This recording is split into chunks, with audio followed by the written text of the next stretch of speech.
Welcome to யூடிஎம்மின் அன்பான உறவுகள் அனைவருக்கும் வணக்கம். நான் உங்கள் ரேணு. நாம் இந்த வீடியோவில் என்ன பாடம் பார்க்க போகிறோம் அப்படின்னா 12th ஸ்டாண்டர்ட் வரலாறுலேருந்து பாடம் 7 தான் பார்க்க போகிறோம். இந்திய தேசிய இயக்கத்தின் இறுதி கட்டம். ஸோ நம்ம சுதந்திரத்துக்காக போராடின அந்த காலகட்டத்தோட இறுதியில் என்னென்ன கலவரங்களெல்லாம் நடந்தது அப்படிங்கிறது தான் இந்த பாடத்தில் பார்க்க போகிறோம். நாம் போன பாடத்தில் என்ன பார்த்துருப்போம்? பாடம் 6 பார்த்திங்க அப்படின்னா தேசியவாத அரசியலில் வகுப்புவாதம் அப்படிங்கிறது எப்படி இருந்ததுன்னு பார்த்துருப்போம். அதாவது சுதந்திரத்துக்காக வெள்ளைக்காரங்க கிட்ட போராடிட்டு இருக்கும்போதே நம்ம நாட்டுக்குள்ளேயே பிரிவினைவாதம் இருந்தது. என்ன, நீங்கள் உயர்ந்த ஜாதி, நாங்கள் தாழ்ந்த ஜாதி, இந்து முஸ்லீம் பிரச்சனை, ஒவ்வொரு வகுப்புக்கும் ஒவ்வொரு மாதிரி ஒரு உரிமை கேட்குறது, அவங்க தரமாட்டேன்னு சொல்கிறது, இந்த மாதிரி பிரச்சனைகளெல்லாம் தேசியவாத அரசியலில் வகுப்புவாதம் அப்படிங்கிற பாடத்தில் பார்த்துருப்போம். அதாவது பிரிட்டிஷ் இந்தியாவில் பிரிட்டிஷ் இந்தியா காலத்தில் வகுப்புவாதத்தோட தோற்றம் எப்படி இருந்தது, அதோட வளர்ச்சி எப்படி இருந்தது அப்படின்னு பார்த்துருப்போம். அதாவது இந்து மத மறுமலர்ச்சி, இந்துக்களுக்காக, அதாவது ஆரிய சமாஜத்தை 1875 உருவாக்கப்பட்ட, அதாவது நிறுவப்பட்ட ஆரிய சமாஜத்தை அடிப்படையாக வச்சு இந்து மத மறுமலர்ச்சி எப்படி இருந்தது, இந்து மத மறுமலர்ச்சி மட்டும்தானா வகுப்புவாதம் அப்படிங்கும்போது முஸ்லீம்களோட உணர்வுகளுக்கான எழுச்சி எதை வச்சு இருந்தது. அதே மாதிரி 1875 உருவாக்கப்பட்ட ஒரு சமய சீர்திருத்தமான அலிகார் இயக்கத்தை பேஸ் பண்ணி முஸ்லீம்களுக்காக அந்த வகுப்புவாதம் அப்படிங்கிறது ஒரு வளர்ச்சி இருந்தது. காங்கிரஸோட பலவீன கொள்கை, எந்த மதத்துக்கும் சாராமல் அவங்களோட தலைமை இருந்ததுனால யாருக்கும் ஒரு எந்த இந்துக்காகவும் சப்போர்ட் பண்ணாமல், எந்த ஒரு முஸ்லீம்காகவும் சப்போர்ட் பண்ணாமல் அந்த தலைமை இருந்ததுனால அது காங்கிரஸ் எந்த அளவுக்கு பலவீனமாக இருந்தது. அதனால் நமக்கு அனைத்து இந்திய முஸ்லீம் லீக் உருவாச்சு. ஏன்னா அலிகார் இயக்கத்தோட நிறுவனரான சையத் அகமது கான் ஆரம்பத்தில் இந்திய தேசிய காங்கிரஸை தான் ஆதரவு கொடுத்துருப்பாரு. இருந்தாலும் அங்கேருந்து நமக்கான அவங்க அந்த முஸ்லீம்காக எந்த ஒரு ரெஸ்பான்ஸும் அவங்க எடுத்திருக்க மாட்டாங்க. இந்திய தேசிய காங்கிரஸ்லேருந்து கிடச்சிருக்காது அப்படிங்கிற அந்த இதில் அவர் முஸ்லீம் லீக்லேருந்து, அந்த தேசிய காங்கிரஸ்லேருந்து பின்வாங்கி பிரிட்டிஷ்க்கு சப்போர்ட் பண்ண போயிருப்பார். ஸோ இதனால தான் நமக்கு இந்திய முஸ்லீம் லீக் அப்படிங்கிற ஒன்று உருவாயிருக்கும்.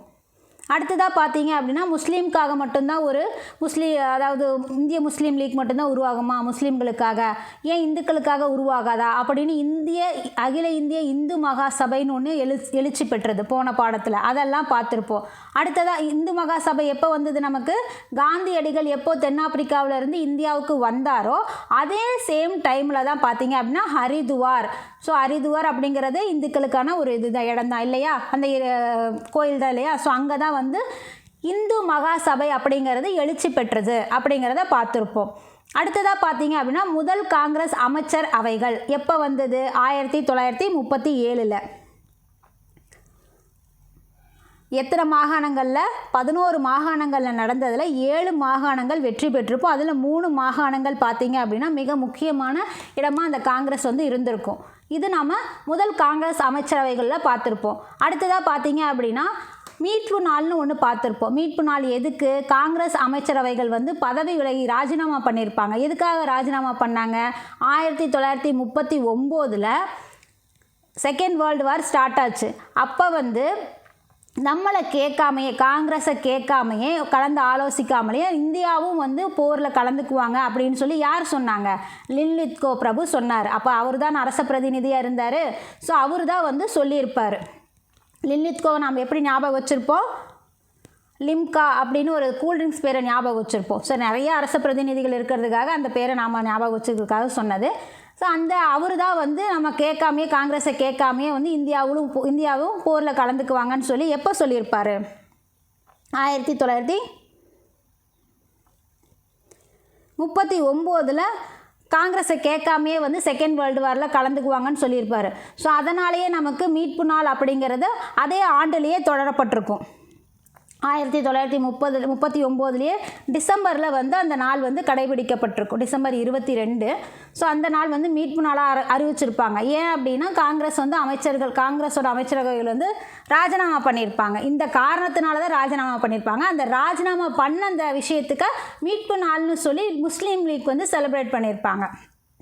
அதுதான் இப்போ அந்த மீட்பு நாள் அப்படிங்கிறதுல நாம் பார்த்து தெரிஞ்சிட்ட விஷயம். ஸோ இதெல்லாம் போக கடைசியாக என்ன நடந்தது, ஜின்னா என்ன சொல்லியிருப்பார், நேரடி நடவடிக்கை நாள்னு ஒன்று சொல்லியிருப்பார். கிரிப்ஸ் தூதுக்குழுவோட எந்த ஒரு விஷயத்துக்கும் வந்து முஸ்லீம் லீக் வந்து ஜின்னா அதாவது ஜின்னா வந்து ஒத்து வந்திருக்க மாட்டார். அவங்களுக்கு ஏற்ற மாதிரி அந்த தூதுக்குழுவோட திட்ட வரைவு இல்லை, அதனால் எங்களுக்கு அது வேண்டாம், ஸோ எங்களுக்கு தனி நாடு தான் கன்ஃபார்மாக வேணும், பாகிஸ்தான் அப்படிங்கிறது கம்பல்சரி வேணும் அப்படிங்கிறதுக்காக அவர் என்ன பண்ணியிருப்பார், நேரடி நடவடிக்கை நாளுக்கு அறைகூவல் விட்டுருப்பார்.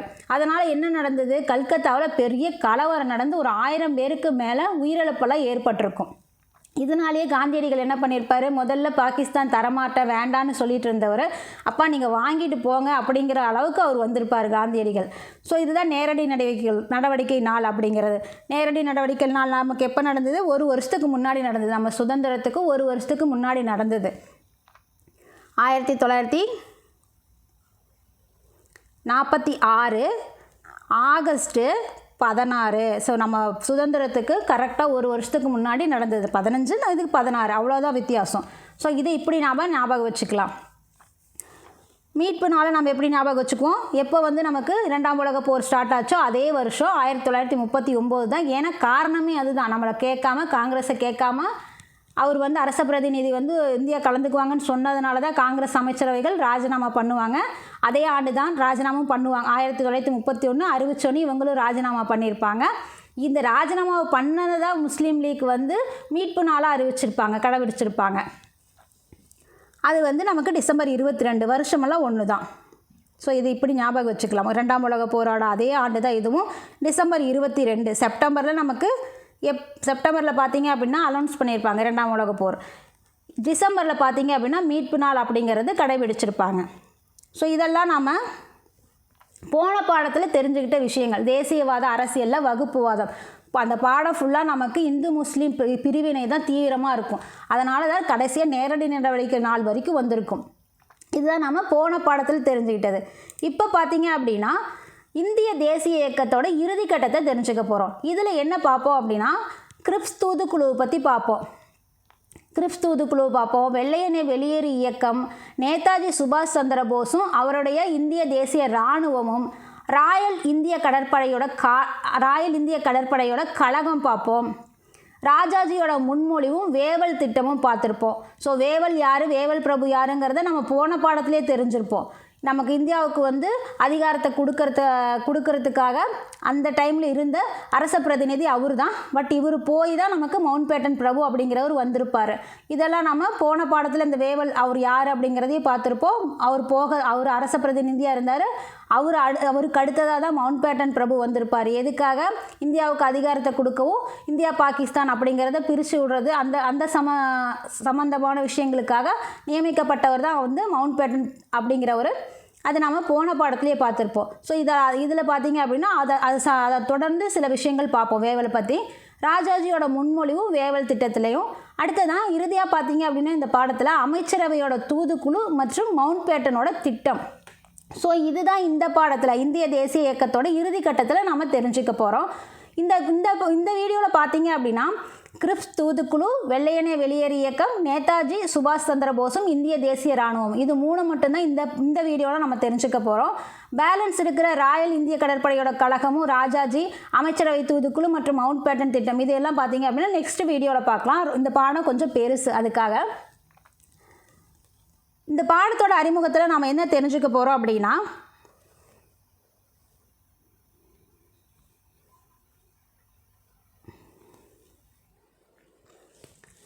இதில் அறிமுகத்தில் பார்த்தீங்க அப்படின்னா 2ஆம் உலக போரில் காங்கிரஸோட ஒப்புதல் இல்லாமலேயே இந்தியா பங்கேற்கிறதுக்காக பிரிட்டிஷார் வந்து முடிவு செஞ்சுருப்பாங்க.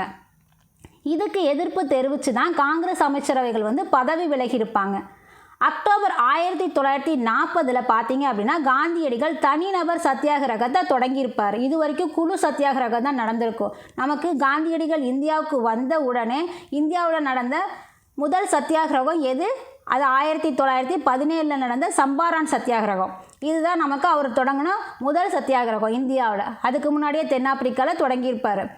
இப்போ பார்த்தீங்க அப்படின்னா 1917 அப்போ எல்லாமே வந்து குழு சத்தியாகிரகம் தான் நடக்கும், தனிநபர் சத்தியாகிரகம்னு ஒன்று நடந்திருக்காது. இப்போ அக்டோபர் 1940 தனிநபர் சத்தியாகிரகத்தை தொடங்கியிருக்காரு.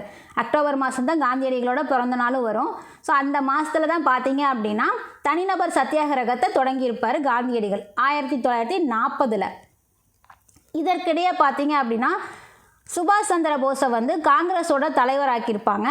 அவர் தேர்தலில் போட்டியிட்டு அவர் வந்து தலைவராகிருப்பார். சுபாஷ் சந்திர போஸ் வந்து தலைவராகிருப்பார். அது வந்து காந்தியடிகளுக்கு ஒரே ஷாக்காக இருக்கும்.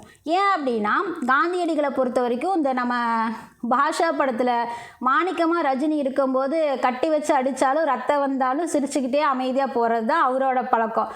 பட் நம்ம சுபாஷ் சந்திர போஸ் அவர்கள் யார், அப்படியே மும்பையில் ஒரு ஆளை காட்டுவாங்க ரஜினியை, அங்கே எப்படி இருப்பார் பாஷா, அந்த மாதிரி தான் ஒரே ஸ்பீடு தான் நம்ம சந்திரபோஸ் அவர்கள். ஸோ இதனாலேயே ஒரு ஷாக் ஆகிடுச்சு நம்ம இந்திய தேசிய காங்கிரஸுக்கும் இவருக்கும் வந்து ஒரே, அதாவது அந்த கொள்கைன்னு ஒன்று இருக்கு இல்லையா, அந்த கொள்கை வந்து வேறுபடும். காந்தியடிகளுக்கும் சுபாஷ் சந்திரபோஸ் அவர்களுக்குமே வேறுபடும். ஸோ அதனால் ஷாக் ஆகிட்டார்.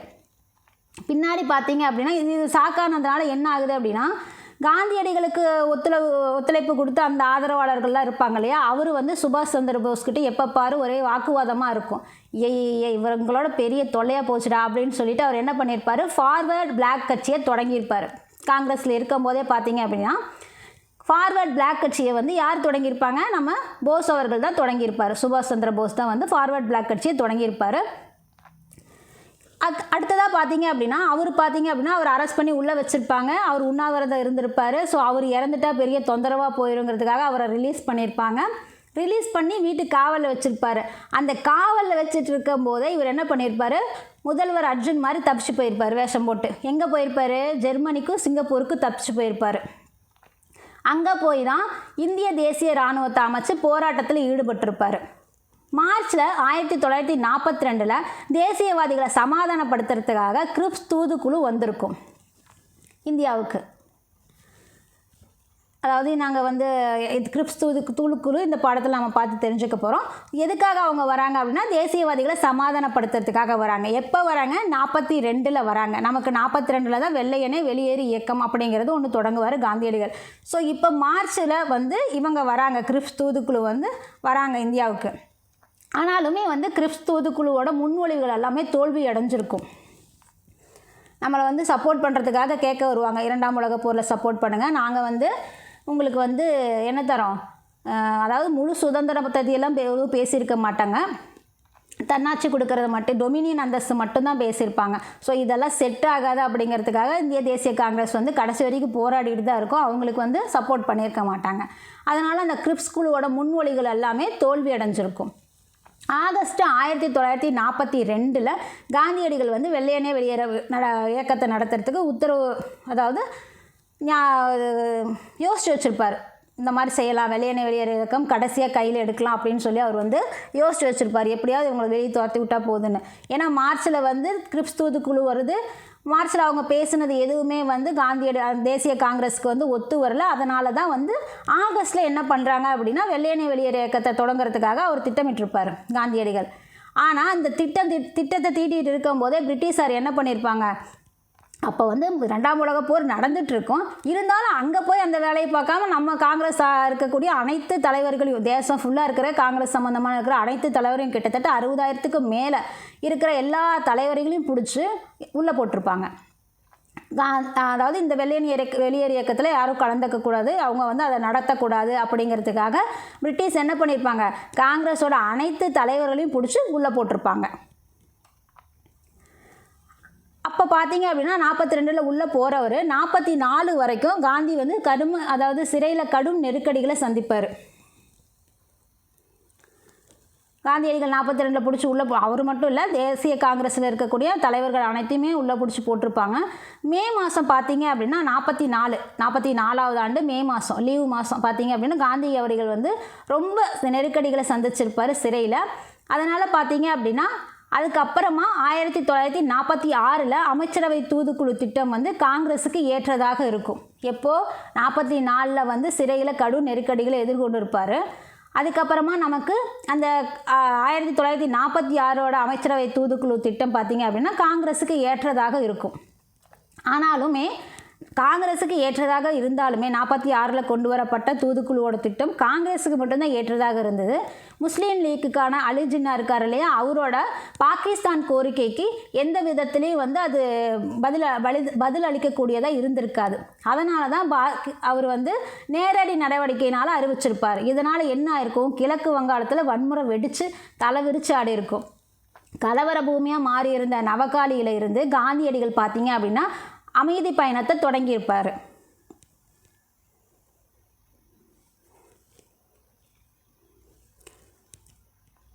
அமைதி பயணத்தை ஏன்னா நவகாலி எங்கே இருக்குது, கல்கத்தாவில்.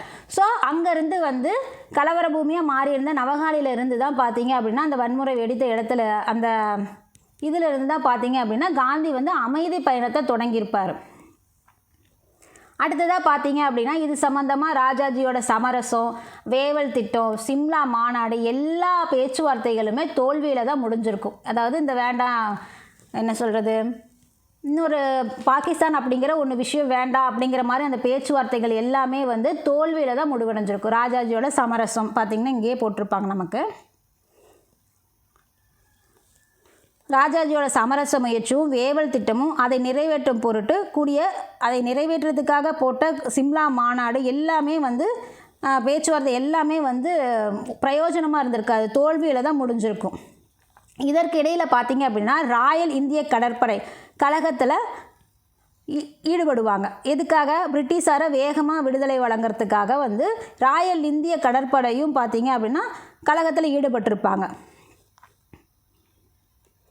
ஸோ இந்த டைமில் தான் பார்த்தீங்க அப்படின்னா இறுதியாக நமக்கு யார் வந்திருப்பாங்க அப்படின்னா விடுதலை வழங்குறதுக்காக இந்தியா பாகிஸ்தான் என்று இத்துணை கண்டம் பிரிக்கப்படுவதை மேற்பார்வையிடுறதுக்காக நமக்கு மவுண்ட் பேட்டன் அரச பிரதிநிதியாக நியமிக்கப்பட்டிருப்பார். வேவலை தொடர்ந்து யார் வருவாங்க, நமக்கு மவுண்ட் பேட்டன் அவர்கள் வருவார்.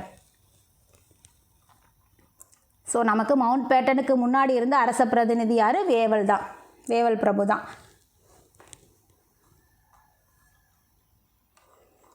அடுத்ததாக பார்த்தீங்க அப்படின்னா ஆகஸ்ட் கொடை.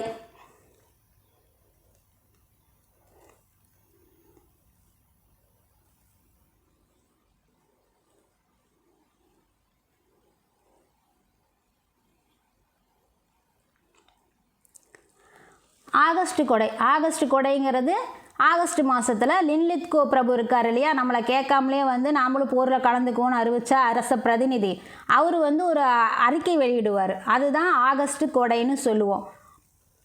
எப்போ நடந்தது அப்படின்னா 39 நம்மளை கேட்காமே இன்ஃபார்ம் பண்ணிடுவார்.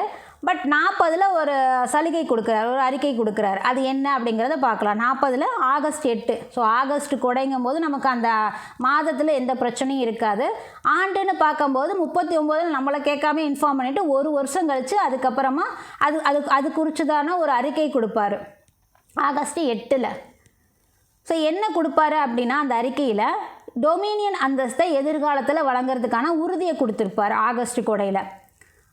அது போக அரச பிரதிநிதி குழுவில் இந்தியர்களோட எண்ணிக்கையை அதிகரிக்கிறோம் அப்படின்னு சொல்லியிருப்பார். அடுத்ததாக பார்த்தீங்க அப்படின்னா இந்தியர்களுக்கான போர் ஆலோசனை குழு ஒன்று உருவாக்கப்படும்னு சொல்லியிருப்பார். அது மட்டும் இல்லை, சிறுபான்மையினோட உரிமைகள் எல்லாமே அங்கீகரிக்கப்படும்னு சொல்லியிருப்பார். இந்த ஆகஸ்ட் கொடை அதுக்காக தான். எதுக்காக, நம்மளை கேட்காம இன்ஃபார்ம் பண்ணிட்டாங்க, நாமளும் வந்து ராஜினாமா பண்ணிட்டோம், பட் அவங்களுக்கு நம்மளோட உதவி தேவைப்படுது, அதுக்காக ஆகஸ்ட் கொடைன்னு ஒரு அறிக்கையை கொடுக்குறாரு. அந்த அறிக்கையில் என்னென்ன சொல்கிறாரு, டொமினியன் அந்தஸ்தை எதிர்காலத்தில் வழங்குகிறோம் அப்படின்னு சொல்லியிருப்பார். அடுத்ததாக இந்தியர்களோட எண்ணிக்கையை அரச பிரதிநிதி குழுவில் அதிகரிக்கிறோன்னு சொல்லியிருப்பார். அடுத்ததாக பார்த்தீங்க அப்படின்னா இந்தியர்களுக்கான போர் ஆலோசனை குழு ஒன்று உருவாக்கப்படும் சொல்லியிருப்பார். அது மட்டும் இல்லை, சிறுபான்மையினரோட உரிமைகள் வந்து அங்கீகரிக்கப்படும் சொல்லியிருப்பார்.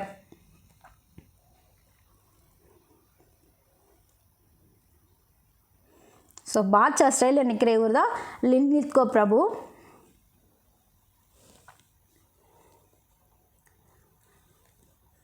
போருக்கு பின்னாடி இந்தியர்கள் தங்களுக்கே உரிய அரசியல் சாசனத்தை உருவாக்கலாம் அப்படிங்கிற உறுதியும் இந்த ஆகஸ்ட் கொடையில் கொடுக்கப்பட்டிருக்கும். காங்கிரஸ் பார்த்தீங்க அப்படின்னா இந்த ஆகஸ்ட் கொடையை நிராகரித்து தனிநபர் சத்தியாகிரகத்தை பதிலடியாக கொடுத்துருப்பாங்க. நீ கொடுக்குற எதுவுமே எங்களுக்கு வேண்டாம், எங்களுக்கு வேண்டியது சுதந்திரம், வெள்ளையனே வெளியேறு அப்படிங்கிற அந்த சுதந்திரம். ஆகஸ்ட் கொடையில் இதெல்லாம் சொல்லியிருப்பாங்க. நமக்கு வந்து காந்தியடிகள் வந்து தனிநபர் சத்தியாகிரகத்தை தொடங்கியிருப்பார்.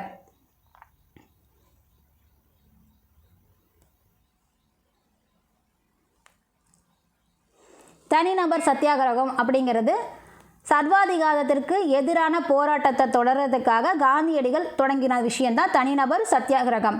இதோட நோக்கம் எதுக்கு? போர் முயற்சிக்கு எதிராக பிரச்சாரம் செய்கிறது. நம்மளை கேட்காமையே அவங்க வந்து 2ஆம் உலகப் போரில் இழுத்து விட்டதுக்காக அந்த போர் முயற்சிக்கு எதிரான பிரச்சாரம் தான் தனிநபர் சத்தியாகிரகம் அப்படிங்கிறது. இந்த சத்தியாகிரகிகள்லாம் பார்த்திங்க அப்படின்னா தங்களோட பேச்சுரிமையை மையமாக கொண்டு தான் இந்த பிரச்சாரத்தில் செயல்பட்டாங்க. அவர்களோட பிரச்சாரம் செய்யக்கூடிய நேரம், இடம், தேதி எல்லாமே பார்த்தீங்க அப்படின்னா அந்த மாவட்ட நீதிபதிக்கு தெரிவிக்கப்பட்டிருக்குது. இப்படி தனிநபர் சத்தியாகிரகம் தொடங்க போகுது. ஸோ அது எங்கே, எந்த நேரத்தில், எந்த இடத்துல, எந்த தேதியில் தொடங்குகிறோம் அப்படிங்கிறது யாருக்கு இன்ஃபார்ம் பண்ணியிருப்பாங்க? அந்தந்த மாவட்ட நீதிபதிக்கு இன்ஃபார்ம் பண்ணியிருப்பாங்க. ஸோ அவர்கள் என்ன முழங்க வேண்டிய வாசகம் எது தெரியுமா? இந்த பிரச்சாரத்தில் போர் முயற்சிக்கு மனித சக்தியாகவோ பணமாகவோ உதவுவது தவறு அப்படிங்கிறது தான் இந்த பிரச்சாரத்தில் அவங்க முழங்க வேண்டிய வாசகங்கள். இந்த முயற்சியில் பார்த்தீங்க அப்படின்னா முதல் சத்தியாகிரகத்தை மேற்கொண்டவர் யார் அப்படின்னா வினோபா பாவே.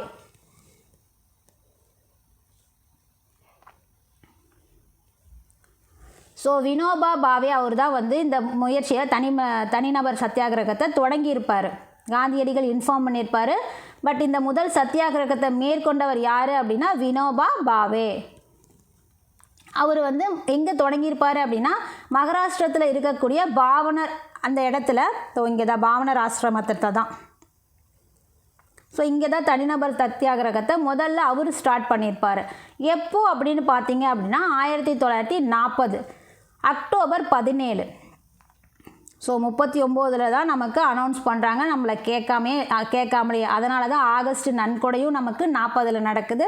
அதை எதிர்த்து நாம் பண்ணக்கூடிய தனிநபர் சத்தியாகிரகமும் 1940 தான் நடக்குது. ஆகஸ்ட் கொடைங்கிறதுனால அது ஆகஸ்ட்டில் நடக்குது. இது தனிநபர் அப்படிங்கும்போது அக்டோபரில் நடக்குது. அக்டோபர் மாதம் காந்தியடிகளோட பிறந்த நாள் இல்லையா? அதனால் தனிநபர் சத்தியாகிரகம்னாவே காந்தியடிகள் தான். அதனால் நமக்கு அக்டோபரில் நடக்குது தனிநபர் சத்தியாகிரகம். எப்போ நடக்குது அப்படின்னா அக்டோபர் 17 நடக்குது.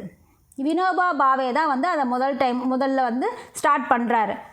ஸோ இந்த இயக்கத்தை யார் எண்டுக்கு கொண்டு வந்திருப்பாங்க அப்படின்னா அதே வருஷத்தில் டிசம்பரில், அக்டோபர், நவம்பர், டிசம்பர் 2 மாதம் கழித்து டிசம்பரில் பார்த்தீங்க அப்படின்னா இந்த இயக்கத்தை முடிவுக்கு கொண்டு வந்திருப்பார். யார் அப்படின்னா காந்தியடிகள் தான் தனிநபர் சத்தியாகிரகத்தை முடிவுக்கு கொண்டு வந்திருப்பார். ஸோ பார்த்தீங்க அப்படின்னா அது தனிநபர் சத்தியாகிரகத்தை முடிவுக்கு கொண்டு வந்ததுக்கப்புறமா கூட ஒரு சில பிரச்சனைகள் போயிட்டுருக்கும்போது மறுபடியும் இது குழு சத்தியாகிரகமாக தொடங்கப்பட்டிருக்கும். எப்போ அப்படின்னா டிசம்பரில், அதாவது அக்டோபரில் தொடங்கி டிசம்பரில் முடிவு வந்துடுது. அடுத்தது பார்த்தீங்க அப்படின்னா 41 ஜனவரியில் மறுபடியும் குழு சத்தியாகிரகமாக இதை தொடங்குறாங்க. முடிச்சு வச்சவர் காந்தியடிகள் தான். அடுத்ததாக பார்த்தீங்கன்னா தனிநபர் சத்தியாகிரகம் போய் குழு சத்தியாகிரகமாக எப்போ தொடங்குறாங்க அப்படின்னா அடுத்த ஆண்டு 41 தொடங்குறாங்க, ஜனவரியில் தொடங்குறாங்க. இதை பார்த்தீங்க அப்படின்னா ஆகஸ்ட்டில் முடிப்பாங்க. ஃபஸ்ட்டு தனிநபர் சத்தியாகிரகம் அக்டோபர் 17 தொடங்கி டிசம்பரில் முடிச்சிருப்பாங்க. 40வது ஆண்டு, 1940வது ஆண்டு தொடங்கினது வினோபா பாவே, முடித்தது நம்ம காந்தியடிகள். அடுத்ததாக பார்த்திங்கன்னா இது சம்மந்தமாக மறுபடியும் ஒரு சத்தியாகிரகம் நடக்கும். அது பார்த்திங்க அப்படின்னா ஜனவரி 1941 ஸ்டார்ட் பண்ணுவாங்க. அதாவது புது வருஷம் பிறந்தோனையுமே ஸ்டார்ட் பண்ணியிருப்பாங்க. அதை எப்போ முடிச்சிருப்பாங்க அப்படின்னா ஆகஸ்ட்டில் தான் அதை திரும்ப பெற்றிருப்பாங்க. இதுதான் நமக்கு இந்த தனிநபர் சத்தியாகிரகத்தில் நாம் தெரிஞ்சுக்கிட்ட விஷயங்கள். அடுத்ததாக பார்த்தீங்க அப்படின்னா காங்கிரஸில் இருந்து சுபாஷ் சந்திர போஸ் நீக்கப்படுதல்.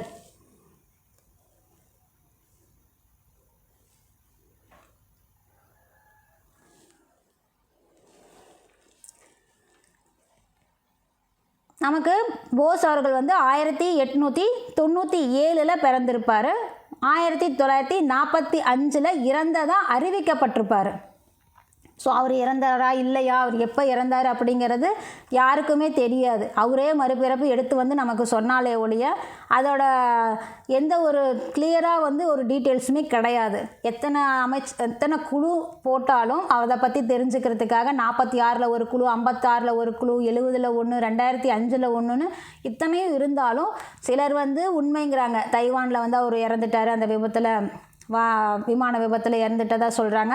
பட் அது கன்ஃபார்ம் இல்லை. ஏன்னா தைவான்காரங்களே அப்போ அந்த டைமில் அந்த மாதிரி எதுவுமே நடக்கலை, விபத்தெல்லாம் எதுவுமே நடக்கலைன்னு அவங்களும் சொல்கிறாங்க. பட் இவர் இறந்தாரா இல்லையா, எப்போ இறந்தார் அப்படிங்கிறது அவர் நமக்கு சொன்னாதான் தெரியும். ஸோ 1897 இருந்து 1945 வரைக்கும் தான் நமக்கு போஸோட காலகட்டம். ஸோ இதில் தான் இவர் என்னென்ன பண்ணார் அப்படிங்கிறத நாம் தெரிஞ்சுக்க போகிறோம். நமக்கு 1869 காந்தியடிகள் பிறந்திருப்பார். ஸோ போஸ் வந்து அதுக்கப்புறமா அவரோட மகன் வயசு அவருக்குமே. ஸோ பார்த்தீங்க அப்படின்னா 1921 தான் வந்து போஸ் அவர்கள் வந்து ஒத்துழையாமை காந்தியடிகளோட ஒத்துழையாமை இயக்கத்துக்காக இன்ஸ்பிரேஷன் ஆகி வந்திருப்பார். ஓகே, இது நமக்கு பிடிச்சிருக்கு அப்படின்னு சொல்லி காங்கிரஸ்குள்ளே வந்திருப்பார். 1921 வந்திருப்பார். ஏன்னா நமக்கு 1920 22 வரைக்கும் தான் சௌரி சௌரா கிலாபத் இயக்கத்துக்காகவும் ரவுலட் சட்டத்தை எதிர்த்தும் பார்த்தீங்க அப்படின்னா நமக்கு காந்தியடிகள் ஒத்துழையாமை இயக்கத்தை தொடங்கியிருப்பார். 1920 22 வரைக்கும் நடந்திருக்கும். 22 அவரே தான் க்ளோஸ் பண்ணியிருப்பார். ஏன் அப்படின்னா சௌரி சௌரா சம்பவத்தில் 22 காவலாளர்களை ஸ்டேஷனோட வச்சு எரிச்சிட்டாங்க இல்லையா, அதனால் வந்து அவர் வந்து அதை கேன்சல் பண்ணியிருப்பார். ஸோ அந்த இடைப்பட்ட காலத்தில் 21 பார்த்தீங்க அப்படின்னா 21 இவர் வந்து நமக்கு காந்தியடிகளோட அந்த ஒத்துழையாமை இயக்கத்தினால இன்ஸ்பிரேஷன் ஆகி காங்கிரஸ்குள்ளே வந்திருப்பார். 1927 காங்கிரஸோட ஒரு பொறுப்பில் இருப்பார். 1927 தான் வந்து அந்த என்ன சொல்லுவாங்க, நம்ம கட்சியில் கூட ஏதோ சொல்லுவாங்களே பொதுச் செயலாளராக, கழக நிரந்தர பொதுச் செயலாளர். ஆமாம். ஸோ அந்த மாதிரி பொதுச் செயலாளராக வந்து காங்கிரஸில் 1927 இருப்பார். அதுக்கு முன்னாடியே பார்த்தீங்க அப்படின்னா இளைஞர் அணி தலைவராகவும் இருந்திருப்பார். வங்காள காங்கிரஸோட செயலாளராகவும் இருந்திருப்பார். அது போக 1927 கழக பொதுத் தலைவராக பொதுச் செயலாளர். ஸோ ஏதோ ஒரு இதில் இருந்திருப்பார். பார்த்தீங்க அப்படின்னா 1927 அந்த பொறுப்பில் இருந்திருப்பார். அடுத்ததாக பார்த்தீங்க அப்படின்னா 1939 அப்படிங்கும்போது காங்கிரஸில் தலைவர் பதவிக்கு போட்டியிட்டு அவர் வந்து ஜெயிச்சிருப்பார். ஸோ இதுதான் பார்த்தீங்க அப்படின்னா காங்கிரஸ்குள்ளே அவர் வந்தது. ஸோ காங்கிரஸ்லேருந்து ஏன் நீக்கப்படுறாரு அப்படிங்கிறத பார்க்க போகிறோம். ஸோ ஆகஸ்ட் கொடை வந்து மிக தாமதமாக அறிவிக்கப்பட்டதுனாலையும் அதை பற்றி காங்கிரஸுக்கு விவாதிக்க நேரம் இல்லை அப்படிங்கிறதுனாலையும் வந்து காங்கிரஸுக்கு இந்த காலகட்டத்தில் பார்த்தீங்க அப்படின்னா அதனோட உறுப்பினர்களோட எண்ணிக்கையெல்லாம் குறைஞ்சிருக்கும். ஆகஸ்ட் கொடை அப்படிங்கிறது ஆகஸ்ட் 8 1940 வந்தது. பட் நம்மளை கேட்காமையே வந்து நாமளும் போரில் கலந்துக்குவோன்னு சொன்னது 1939. அதனால் 1 இயருக்கு மேலே அந்த கேப் இருந்ததுனால இதை பற்றி விவாதிக்கிறதுக்காக அவங்களுக்கு காங்கிரஸுக்கு நேரம் இல்லை. இந்த காலகட்டத்தில் காங்கிரஸோட உறுப்பினர்களோட எண்ணிக்கையும் வந்து குறைஞ்சிருக்கும். எப்படின்னு பார்த்தீங்கன்னா 1938 to 39 4.5 மில்லியனில் இருந்தது. அதுவே 40 to 41 1.4 மில்லியனில் குறைஞ்சிருக்கும். காங்கிரஸோட ஆதரவாளர்கள்லாம் குறைஞ்சிருப்பாங்க. தீவிர தேசியவாத கொள்கைகள் மற்றும் காந்தியின் வழிமுறைகளுக்கு முரணான நிலைப்பாடு காரணமாக பார்த்தீங்க அப்படின்னா சுபாஷ் சந்திர போஸ் வந்து காங்கிரஸ்லேருந்து ஓரங்கட்டப்பட்டதால் உயர்நிலை தலைவர்கள் அவரோட ஒத்துழைக்க மறுப்பாங்க. ஏன்னா அப்படின்னா அகிம்சை அப்படிங்கிறது காந்தியடிகளோட விஷயம். அதுக்கு தீவிரவாத தேசிய கொள்கை அப்படிங்கிறது சுபாஷ் சந்திரோட விஷயம். ஸோ இதுக்கு வந்து ஒரே ஒரு வாக்குவாதமாகவே இருக்கும். அவர் தலைவராக இருக்கார். அவர் சொல்கிற விஷயங்கள் வந்து அங்கே இருக்கிற ஆதரவாளர்களுக்கு வந்து ஒத்து போகிற மாதிரி இருக்கணும். அங்கே இருக்கிறவங்க பெரும்பாலும் காந்தியடிகளோட இதை ஃபாலோ பண்ணுறவங்க. அதனால் வந்து ஒரே பிரச்சனையாக இருக்கும்போது காங்கிரஸ்லேருந்து ஓரங்கட்டப்பட்டிருப்பார் சுபாஷ் சந்திர போஸ். உயர்நிலை தலைவர்கள் இருப்பாங்க இல்லையா, காங்கிரஸில் ஹையஸ்ட் பிளேஸில் இருக்கக்கூடிய தலைவர்கள், அவங்களும் வந்து போஸ் அவர்களுக்கு வந்து ஒத்துழைப்பு கொடுத்துருக்க மாட்டாங்க. இதனால் பார்த்தீங்க அப்படின்னா கல்கத்தா கூட்டத்தில் போஸ் வந்து பதவியை துறக்கிற சூழ்நிலை வந்திருக்கும். அடுத்ததாக பார்த்தீங்க அப்படின்னா ராஜேந்திர பிரசாத் வந்து தலைவராக தேர்ந்தெடுக்கப்பட்டிருப்பார்.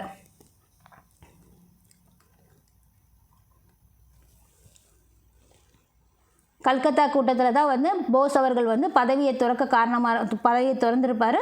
ராஜேந்திர பிரசாத் வந்து தலைவராக தேர்ந்தெடுக்கப்பட்டிருப்பார். அதன் பின்னாடி பார்த்தீங்க அப்படின்னா ஃபார்வர்ட் பிளாக் கட்சியை தொடங்கியிருப்பார் நம்ம போஸ் அவர்கள். ஆகஸ்ட் 1939 போஸ் வந்து காங்கிரஸோட அனைத்து பொறுப்புகளிலிருந்தும் நீக்கப்பட்டிருப்பார். எப்போ அனைத்து பொறுப்புகளையும் நீக்கப்பட்டிருக்காரு? 1939 ஆகஸ்ட்லேயே பார்த்தீங்க அப்படின்னா காங்கிரஸுக்கும் அவருக்கும் எந்த சம்மந்தமும் இல்லை. அதாவது எந்த பொறுப்புக்கும் அவருக்கும் சம்மந்தம் இல்லை அப்படிங்கிற அளவுக்கு எல்லா பொறுப்புகள்லேருந்தும் இவர் வந்து நீக்கப்பட்டிருப்பார். இதுதான் வந்து காங்கிரஸிலிருந்து போஸ் நீக்கப்படுறதை பற்றி இங்கே கொடுத்துருக்க விஷயங்கள்.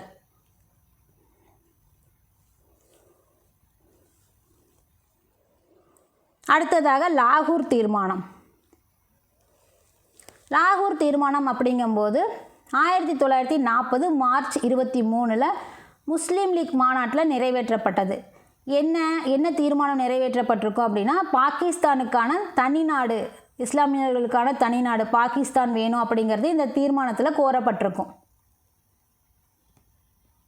லாகூர் தீர்மானத்தில் பார்த்தீங்க அப்படின்னா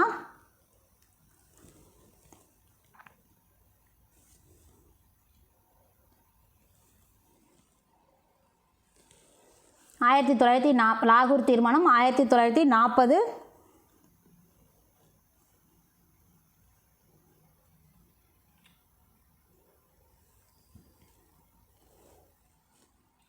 ஸோ இங்கே இருக்குது. லாகூர் தீர்மானம் எப்போ வந்தது?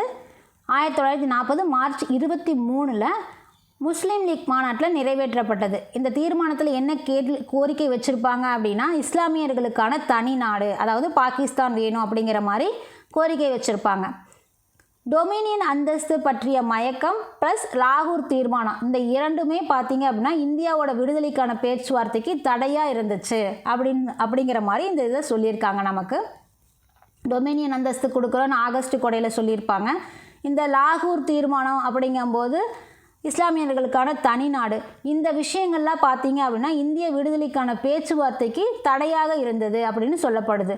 முஸ்லீம் தனிநாடு கோரிக்கைக்கு பின்புலத்தில் யார் இருப்பாங்க? பிரிட்டிஷ் ஆட்சியாளர்களோட தூண்டுதல் தான் இருக்கும். அதுக்கு ஆதாரங்களும் இருக்கிறதா சொல்லியிருக்காங்க. நாம் போய் இவங்கக்கிட்ட பேச்சுவார்த்தை பண்ணலான்னா நமக்கு டொமினியன் அந்தஸ்து தர்றோம், லாகூர் தீர்மானத்தில் வந்து தனிநாடு கோரிக்கை வந்து அதை பற்றி அந்த இஸ்லாமியர்களுக்கான தனிநாடு அந்த விஷயங்களெல்லாம் போயிட்டு இருக்கும்போது இந்திய விடுதலைக்கான பேச்சுவார்த்தை அப்படிங்கிறது தடையாக இருந்துச்சு. ஸோ இதுக்கு யார் காரணம்? பிரிட்டிஷ் ஆட்சியாளர்களோட தூண்டுதல் தான் காரணம். ஸோ இந்திய தேசிய காங்கிரஸ் பார்த்திங்க அப்படின்னா அந்த டைமில் 1940 அப்படிங்கும்போது மிகுந்த வலுவிழந்த நிலையில் இருந்தது. ஏன்னா எத்தனை உறுப்பினர்கள் குறைஞ்சிட்டாங்க அப்படிங்கிறத நம்ம இப்போ தான் பார்த்தோம். ஸோ அதில் பார்த்தீங்க அப்படின்னா 40 அப்படிங்கும்போது காங்கிரஸ் வந்து ரொம்ப வலுவிழந்த நிலையில் இருந்தது. ஸோ அந்த டைமில் பார்த்தீங்க அப்படின்னா அச்சு நாடுகள்னு சொல்லப்படக்கூடிய Germany, Japan, Italy, so Hitler, Mussolini, Japan, so இவங்கெல்லாம் பார்த்தீங்க அப்படின்னா இவங்க கூட வந்து பிரிட்டிஷ் வந்து போர் புரிய வேண்டிய நிலை இருந்தது. அதுக்கு வந்து இந்திய தலைவர்கள் ஆதரவு கொடுக்க வேண்டிய சூழ்நிலையும் இருந்ததாக சொல்கிறாங்க. ஏன் அப்படின்னா, ஸோ அமைப்பு ரீதியில் காங்கிரஸ் இக்காலத்தில் வந்து முன்னெப்போதும் இல்லாத வகையில் வலுவிழந்து காணப்பட்டிருக்கு. ஸோ அதனோட தலைவர்கள் அச்சு நாடுகளோட, அதாவது ஜெர்மனி, இத்தாலி, ஜப்பான்னு சொல்லக்கூடிய அந்த நாடுகளோட கொள்கைக்கு எதிரான பிரிட்டிஷாரோட போர் அப்படிங்கிறதுனால தங்களோட ஆதரவை சர்வாதிகாரத்துக்கு எதிராகவும் மக்களாட்சியை பாதுகாக்கும் பொருட்டும் உறுதி செய்ய வேண்டிய நிலை இருப்பதை உணர்ந்தாங்க அப்படின்னு சொல்லப்பட்டிருக்கு. இந்த இடத்துல போஸ் மட்டும்தான் பார்த்தீங்க அப்படின்னா நேச நாடுகளோடு ஒத்துழைக்காமல் அச்சு நாடுகளை ஆதரிக்கிறாரு அப்படின்னு சொல்கிறாங்க. அதாவது நமக்கு அச்சு நாடுகள் வந்து ஜெர்மனி, ஜப்பான், இத்தாலி இதெல்லாமே வந்து நமக்கு அச்சு நாடுகள். ஸோ இதை இதில் இருந்தவர் யார், இதை ஆதரித்தவர் யார், அச்சு நாடுகள் ஆதரித்தவர் யார்? போஸ் ஒருத்தர் மட்டும்தான் ஆதரித்தார் அப்படின்னு சொல்கிறாங்க. ஏன் அப்படின்னா இவங்கெல்லாம் தான் வந்து பிரிட்டிஷுக்கு எதிராக இருக்கிறவங்க. ஸோ பிரிட்டிஷுக்கு எதிராக இருக்கிற டீமில் சேர்ந்தால் பிரிட்டிஷாரை வந்து இந்தியாவை விட்டு வெளியேற்றிடலாம் அப்படிங்கிற அந்த ஒரு எண்ணத்தில் வந்து நம்ம போஸ் அவர்கள் வந்து அந்த அச்சு நாடுகளை ஆதரிச்சிருப்பார். பார்த்தீங்க அப்படின்னா ஜப்பான் பார்த்தீங்க அப்படின்னா அந்த போர் டைமில் தென்கிழக்கு ஆசியாவில் முன்னேறியதும் பிரிட்டனோட படைகள் வந்து தோல்வி அடைந்ததும் சூழலே மாறி போகுது.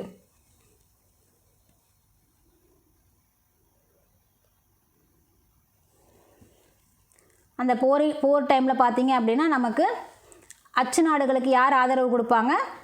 போஸ் மட்டும்தான் ஆதரவு கொடுத்துருப்பாரு. நமக்கு வந்து ஜப்பான் வந்து தென்கிழக்கு ஆசியாவில் முன்னேற போது பிரிட்டிஷோட படைகள் வந்து தோல்வி அடைஞ்சதும் அந்த சூழ்நிலையே மாறி போயிருக்கும்.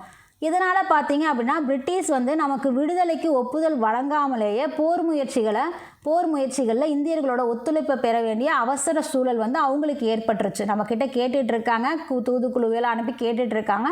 இருந்தபோதும் பார்த்தீங்க அப்படின்னா அந்த டைமில் ஜப்பான் வந்து தென்கிழக்கு ஆசியாவில் முன்னேறிட்டு இருக்கும்போது பிரிட்டிஷோட படைகளில் தோல்வி அடைந்து இந்த சூழலே மாறிடுது. ஸோ நமக்கு விடுதலை பற்றி கொடுக்கறதுக்கு உண்டான பேச்சுவார்த்தை எதுவுமே பண்ணாமல் இந்தியர்களோட ஒத்துழைப்பை பெற வேண்டிய அவசரமான சூழ்நிலை வந்து நமக்கு பிரிட்டிஷுக்கு ஏற்பட்டுருது. போர்க்கால அமைச்சரவையை தலைமையேற்று நடத்தி கொண்டிருந்த வின்ஸ்டன் சர்ச்சில், அதாவது பிரிட்டனோட பிரதமர் வின்ஸ்டன் சர்ச்சில் பார்த்தீங்க அப்படின்னா சர் ஸ்டஃபர்டு கிரிப்ஸை வந்து காங்கிரஸோட பேச்சுவார்த்தை நடத்துறதுக்காக அனுப்பி வைக்கிறார். அந்த அவசரமான சூழல் வந்துருது இல்லையா, அதனால் அவர் அனுப்பி வைக்கிறார். ஸோ இதுதான் பார்த்தீங்க அப்படின்னா இந்த பாடத்தோட அறிமுகத்தில் நம்ம தெரிஞ்சுக்கிட்டது. அடுத்ததாக பார்த்தீங்க அப்படின்னா இப்போ தான் பாடத்துக்குள்ளேயே போகிறோம். கிரிப்ஸ் தூதுக்குழு அப்படிங்கிறது ஒன்று வருது. ஸோ நம்ம இது வரைக்கும் அந்த அறிமுகத்தில் என்னென்ன பார்த்துருப்போம்?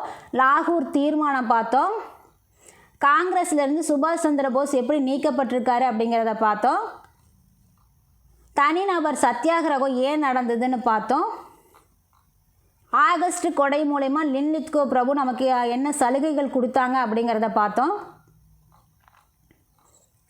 அது போக 2ஆம் உலகப் போரில் நம்மளோட அதாவது நம்மளோட அனுமதி இல்லாமல் நம்மளை எப்படி உள்ளே இழுத்து விட்டார், அதனால் என்னென்ன பிரச்சனைகள் வந்தது, தனிநபர் சத்தியாகிரகம் தொடங்குறது, காங்கிரஸ் தலைவர்கள் வந்து சுபாஷ் சந்திர போஸ் காங்கிரஸோட தலைவராக ஆகிறது, அதுக்கப்புறமா ஒரு ஃபார்வர்ட் பிளாக் கட்சியை தொடங்குறது, சுபாஷ் வந்து தப்பிச்சு போய் ஜெர்மனிலையும் சிங்கப்பூர்லேயும் இந்திய தேசிய இராணுவத்தை உருவாக்குறது, ஸோ தேசியவாதிகளை சமாதானப்படுத்துறதுக்காக தூதுக்குழு வர்றது, ஆகஸ்ட்டில் வந்து வெள்ளையனே வெளியேறு இயக்கம் காந்தியடிகளால் தொடங்கப்படுறது.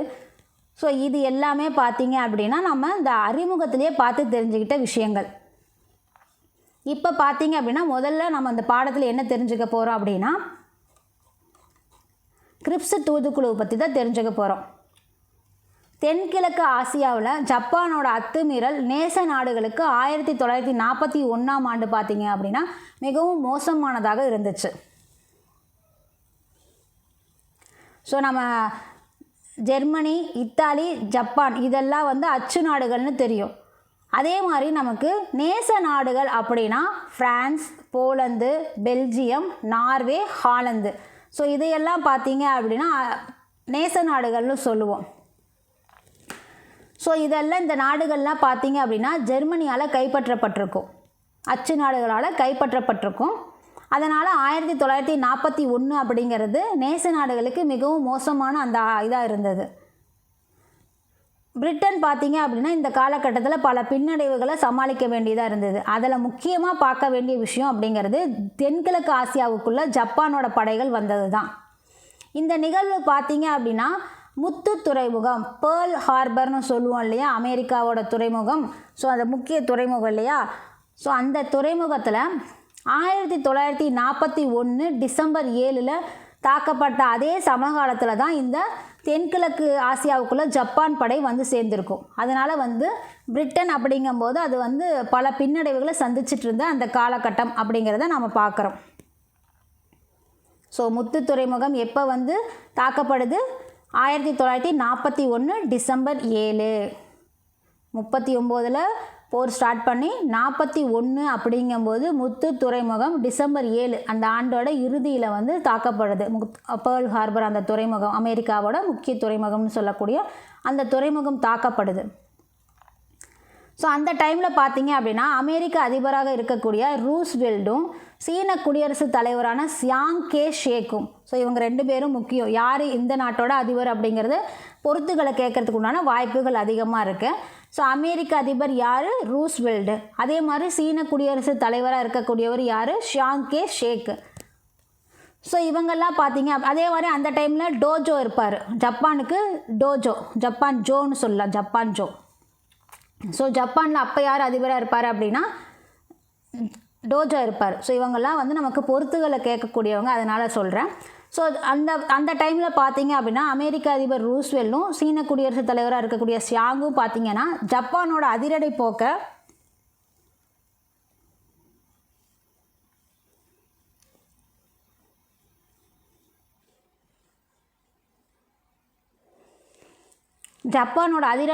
நிறுத்துறதுக்காக பிரிட்டனோட பிரதமராக இருக்கக்கூடிய சர்ச்சில்கிட்ட இந்திய மக்கள்கிட்ட முழு ஒத்துழைப்பையும் பெறக்கோரி அழுத்தம் கொடுத்துட்ருப்பாங்க. ஏன்னா அடுத்தது வந்து அங்கே தான் வருவாங்க.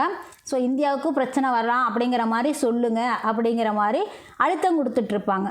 ஜப்பான் பார்த்தீங்க அப்படின்னா 1941 Philippines, Indochina, Indonesia, Malaysia, Burma ஆகியவற்றை வந்து கைப்பற்றியிருப்பாங்க. எப்படி 1941 ஜப்பான் கைப்பற்றிய இடங்கள் இது. அதுவே பார்த்தீங்க அப்படின்னா பிரிட்டன் அதாவது ஜெர்மனி கைப்பற்றின இடம் எது? France, Poland, Belgium, Norway, Holland இந்த நாடுகளிலே யார் கைப்பற்றியிருப்பாங்க? ஜெர்மனி கைப்பற்றியிருப்பாங்க. இவங்க வந்து பிலிப்பைன்ஸு ஜப்பான் வந்து Philippines, Indochina, Indonesia, Malaysia, Burma இதெல்லாம் வந்து கைப்பற்றியிருப்பாங்க 1941. ஸோ இதுக்கப்புறமா பார்த்தீங்க அப்படின்னா ஜப்பானோட படைகள் வந்து எங்கே போகும்? இந்தியாவோட எல்லையை நோக்கி போயிட்டுருக்கும். ஸோ பிரிட்டிஷோட படைகள் வந்து ஜப்பானிய படைகளை எதிர்த்து நிற்க முடியாமல் ஓடி போயிடுவாங்க. ஸோ அவங்க ஓடி போனால் பரவாயில்ல, பட் பிரிட்டிஷ் இந்திய இராணுவத்தில் இருக்கக்கூடிய இந்திய வீரர்கள் வந்து ஜப்பானிய படைகள் கிட்ட மாட்டிக்குவாங்க. ஸோ அவங்க பார்த்தீங்க அப்படின்னா சார் ஒரு கொஞ்சம் கருணை காட்டி அவங்கள வந்து பிரிட்டிஷ் இந்திய இராணுவத்தில் இருக்கக்கூடிய இந்திய வீரர்களை விடுவிச்சிருப்பாங்க. இவங்கெல்லாம் ஓடிருப்பாங்க, பிரிட்டிஷ் படைகள்லாம் ஓடிருப்பாங்க. ஸோ அந்த பிரிட்டிஷ் இந்திய இராணுவத்தில் இருக்கக்கூடிய இந்திய வீரர்களை வந்து ஜப்பானிய படை வீரர்கள் வந்து அவங்க தயவு பார்த்து விடுவிச்சிருப்பாங்க. ஸோ இந்த டைமில் பார்த்தீங்க அப்படின்னா ஜப்பானியர் விடுதலை செய்த இந்திய வீரர்கள் இருக்காங்க இல்லையா, அவங்கெல்லாம் சேர்ந்து தான் இந்திய தேசிய இராணுவத்தை உருவாக்கியிருப்பாங்க. ஸோ இந்த டைமில் பார்த்தீங்க அப்படின்னா இந்த சர்ச்சில் இருக்கார் இல்லையா பிரிட்டனோட பிரதமர், அவங்க வந்து காங்கிரஸ்கிட்ட என்ன சொல்லிட்டு இருப்பாங்க? கல்கத்தா, மதராஸ் இதெல்லாம் பார்த்தீங்க அப்படின்னா ஜப்பானியர்கள் கைப்பற்றுவாங்க அப்படிங்கிற பயத்தை காட்டுவாங்க. இந்த மாதிரி ஒரு சூழ்நிலை இருக்குது அப்படிங்கிற மாதிரி சொல்லியிருப்பாங்க. ஸோ இந்த டைமில் பார்த்தீங்க அப்படின்னா நமக்கு வந்து காங்கிரஸ் தலைவர்கள் என்ன சொல்லியிருப்பாங்க அப்படின்னா ஒத்துழைப்பு தரோம், பட் எங்களுக்கு வந்து போருக்கு பிறகு விடுதலை வழங்குறீங்க அப்படின்னு சொல்லுங்கள், அப்போ வேணால் நாங்கள் ஒத்துழைப்பு தரோம். நீ என்ன வேணால் பயமுறுத்து, கல்கத்தாவை பிடிக்கட்டும், மதராஸை பிடிக்கட்டும், என்ன வேணால் நீ சொல்லு, பட் நான் ஒத்துழைப்பு தரணும் அப்படின்னா போர் முடிஞ்சதுக்கப்புறம் நீ என்ன பண்ணணும்? எனக்கு முழு விடுதலையும் கொடுக்கணும் அப்படின்னு சொல்லியிருப்பாங்க. எப்போது? 1941 டிசம்பரில் சொல்லியிருப்பாங்க. அடுத்ததாக பார்த்தீங்க அப்படின்னா கிரிப்ஸ் வருகை ஒன்று வரும். ஸோ அந்த சர்ச்சில் வந்து கேட்டுட்ருக்காரு, நாங்கள் வந்து நீங்கள் விடுதலை கொடுக்கறதா இருந்தால் நாங்கள் சப்போர்ட் பண்ணுறேன்னு காங்கிரஸ்லேருந்து சொல்லிகிட்ருப்பாங்க. ஸோ நம்ம காங்கிரஸ்லேருந்து சொல்லிகிட்டே இருந்தாலுமே பார்த்தீங்க அப்படின்னா முஸ்லீம் லீக்கு, இந்து மகாசபை இவங்கெல்லாம் வந்து பிரிட்டிஷுக்கு ஆதரவு தான் ஒரு சைடில் கொடுத்துட்ருப்பாங்க. அதுபோக நம்மளோட இந்திய வீரர்கள் கிட்டத்தட்ட 2.5 மில்லியன் மக்களை வந்து இந்திய வீரர்களை வந்து இவங்க போரில் பயன்படுத்திட்டு தான் இருப்பாங்க. காங்கிரஸ் தான் வந்து போராடிட்டு இருப்பாங்க. பட் இந்த சைடில் இவங்க வந்து நம்ம இந்திய படை வீரர்கள், பிரிட்டிஷோட இந்திய இராணுவ வீரர்கள் இருக்காங்களே, அவங்கள கிட்டத்தட்ட 2.5 மில்லியன் வீரர்களை வந்து அவங்க போருக்கு பயன்படுத்திட்டு தான் இருப்பாங்க. நம்மளோட வளங்கள் எல்லாத்தையுமே அவங்க வந்து 2ஆம் உலக போரில் பயன்படுத்திட்டு தான் இருப்பாங்க. ஸோ இவங்க தான் காங்கிரஸ் தான் வந்து விடுதலைக்காக அவங்கக்கிட்ட பேச்சுவார்த்தை நடத்திட்டு இருப்பாங்க. நாங்கள் ஒத்துழைப்பு கொடுக்கணும் அப்படின்னா விடுதலை வழங்கணும் அப்படிங்கிற பேச்சுவார்த்தை நடத்திட்டு இருப்பாங்க. அதுக்காக தான் கிரிப்ஸ் வராரு. கிரிப்ஸ் யார்? அதாவது ஸ்டஃபர்டு கிரிப்ஸ்னு சொல்கிற அவங்க தலைமையிலான குழு வந்து இந்தியாவுக்கு எப்போ வருதுன்னா மார்ச்சில் 1942 வராங்க. கிரிப்ஸ் அப்படிங்கும்போது ஒரு மரியாதை இருக்கும். ஏன் அப்படின்னா அவர் பார்த்தீங்கன்னா போர்க்கால அமைச்சரவையில் தொழிலாளரோட கட்சியோட உறுப்பினராக இருக்கிறவர். அதனால் அவர் மேலே ஒரு நம்பிக்கை இருக்கும் கிரிப்ஸ் குழு மீது. அதுக்காக தான் நம்பிக்கை வச்சுருப்பாங்க. இருந்தாலும் பார்த்தீங்க அப்படின்னா இந்தியாவுக்கு புறப்படுறதுக்கு முன்னாடி கிரிப்ஸ் என்ன சொல்லுவார் தெரியுமா? விரைவில் சுயாட்சி அளிக்கப்படும் அப்படின்னு சொல்லலான்னு சொல்லி முடிவு பண்ணியிருப்பார். ஆனால் அவர் வெளியிட்ட திட்ட வரைவு இருக்கு இல்லையா, அதில் என்ன இருக்கும் தெரியுமா? விடுதலைக்கான உறுதியான திட்டம் எதுவுமே அதில் இருக்காது. அவர் படிக்கும்போது, அந்த வரைவை படிக்கும்போது அதில் ஒன்றுமே விடுதலை. அங்கேருந்து கிளம்பும்போது என்ன சொல்கிறாரு?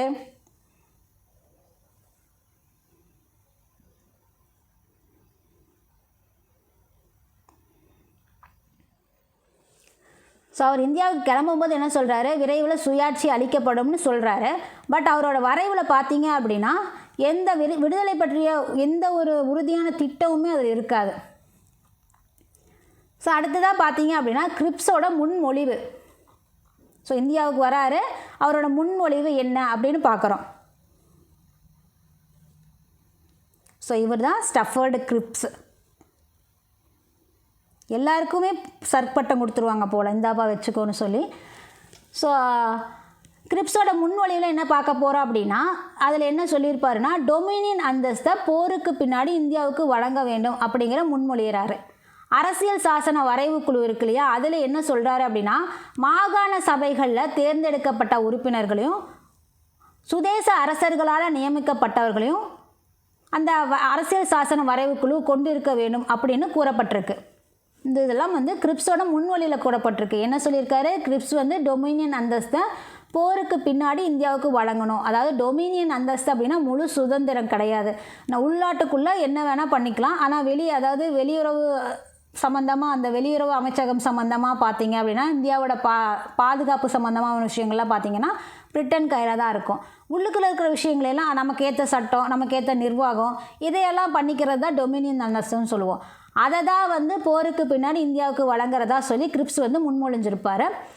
அடுத்ததாக பார்த்தீங்க அப்படின்னா, அரசியல் சாசன வரைவு குழுவில் மாகாண சபைகளில் தேர்ந்தெடுக்கப்பட்ட உறுப்பினர்களையும் சுதேசி அரசர்களால் நியமிக்கப்பட்டவர்களையும் கொண்டிருக்க வேண்டும் அப்படிங்கிறது கூறப்பட்டிருந்தது அந்த வரைவு குழுவில். அடுத்ததாக பாகிஸ்தான் கோரிக்கைக்கு இடம் கொடுக்கப்பட்டது. பாகிஸ்தான் கேட்டுட்டு இருக்காங்க இல்லையா, முஸ்லீம் லீக் ஜின்னா அதுக்கும் அந்த கிரிப்ஸ் இதில் முன்மொழிவில் இடம் கொடுக்கப்பட்டிருந்தது. அடுத்ததாக பார்த்தீங்க அப்படின்னா, புதிய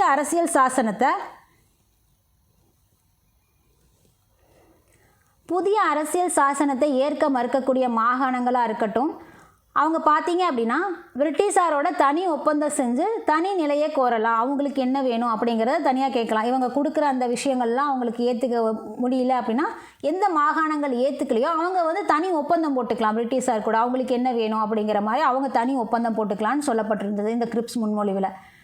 அடுத்ததாக இதை பார்த்தீங்க அப்படின்னா, இந்த கிரிப்ஸ் முன்மொழிவு பழைய திட்டங்களில் இருந்ததை விட புதுசாக எந்த ஒரு மாற்றம் இல்லை. ஏன் அப்படின்னா, இதுக்கு முன்னாடி நமக்கு சைமன் வந்தது, ஆகஸ்ட் கொடை கொடுத்தாங்க. இதில் எதுவுமே பார்த்தீங்க அப்படின்னா இதில் இருக்கிற மாதிரி தான் இந்த கிரிப்ஸும் இருக்குது. புதுசாக நீங்கள் ஒன்றுமே சொல்லலையேப்பா. அதனால் என்னாச்சு, இது இதை படித்த ஜவஹர்லால் நேரு அவர்களுக்கு இதை வாசிக்கும் போது என்ன சொல்லியிருக்காரு அப்படின்னா, கடுமையான மன அழுத்தம் தான் உண்டாச்சு அப்படின்னு சொல்லி ஜவஹர்லால் நேரு அவர்கள் சொல்லியிருக்காரு. ஸோ இது எதுவுமே புதுசாக ஒன்றும் கொண்டு வராதனால இது என்ன ஆகுது, இந்த முன்மொழிவு எல்லாமே நிராகரிக்கப்படுது. கடுமையான மன அழுத்தத்துக்கு உள்ளாகிறது யார், ஜவஹர்லால் நேரு தான் இதை படிச்சுட்டு.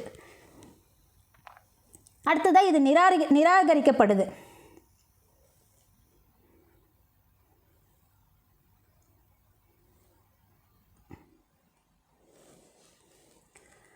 கிரிப்ஸோட முன்மொழிவு ஏமாற்றம் அளிப்பதாக இருந்ததால் அது என்ன சொல்லியிருக்கு, ஏன் ஏமாற்றம் அளிக்கதாக இருந்தது, அது டொமினியன் அந்தஸ்தை மட்டும்தான் வழங்குவதாக இருந்ததுனால அது காங்கிரஸுக்கு ஏமாற்றம் அளிப்பதாக இருந்துச்சு. அது மட்டும் இல்லை, அரசியல் சாசன வரைவு குழுவில் சில உறுப்பினர்கள் மக்களால் தேர்ந்தெடுக்கப்படாமல் பிரிட்டிஷாரால் நியமிக்கப்பட்டவர்கள் மட்டுமே அந்த குழுவில் சேர்க்கப்படுவார்கள் அப்படிங்கிறது தான் இந்த கிரிப்ஸ் திட்டத்தில் இருந்ததால் காங்கிரஸ் அதை எதிர்க்க ஆரம்பித்தாங்க. ஸோ மக்களால் தேர்ந்தெடுக்கப்படாமல் அந்த அரசியல் சாசன வரைவு குழுவில் சில உறுப்பினர்கள் யாராக இருப்பாங்க அப்படின்னா, மக்களால் தேர்ந்தெடுக்கப்படாமல் பிரிட்டிஷாரால் நியமிக்கப்பட்டவர்களாக இருப்பாங்க அந்த குழுவில் அப்படின்னு சொல்லி கிரிப்ஸ் திட்டத்தில் அரசியல் சாசன வரைவு குழுவில் இருந்ததுனால காங்கிரஸ் அதுக்கு எதிர்ப்பு தெரிவித்தாங்க. டொமினியன் அந்தஸ்து வழங்குறதுக்கும் எதிர்ப்பு, இதுக்கும் எதிர்ப்பு. பாகிஸ்தான் தொடர்பான பிரிவினை குழப்பம் வேறு அதுக்கு முக்கியமான காரணமாக இருந்தது கிரிப்ஸை வேண்டான்னு சொல்கிறதுக்கு. இந்த மாதிரி பேச்சுவார்த்தை தோல்வியில் தான் முடியும்னு எதிர்பார்த்தாங்க. ஸோ அதே மாதிரியே நடந்துருச்சு.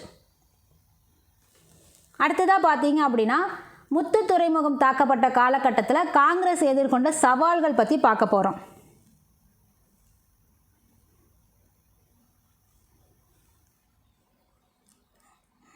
அமெரிக்காவில் இருக்கக்கூடிய பேர்ல் ஹார்பர் இருக்கு இல்லையா, அது தாக்கப்படும் போது அந்த காலகட்டத்தில் இங்கே காங்கிரஸ் எதிர்கொண்ட சவால்கள் அப்படிங்கிறத பார்க்க போகிறோம்.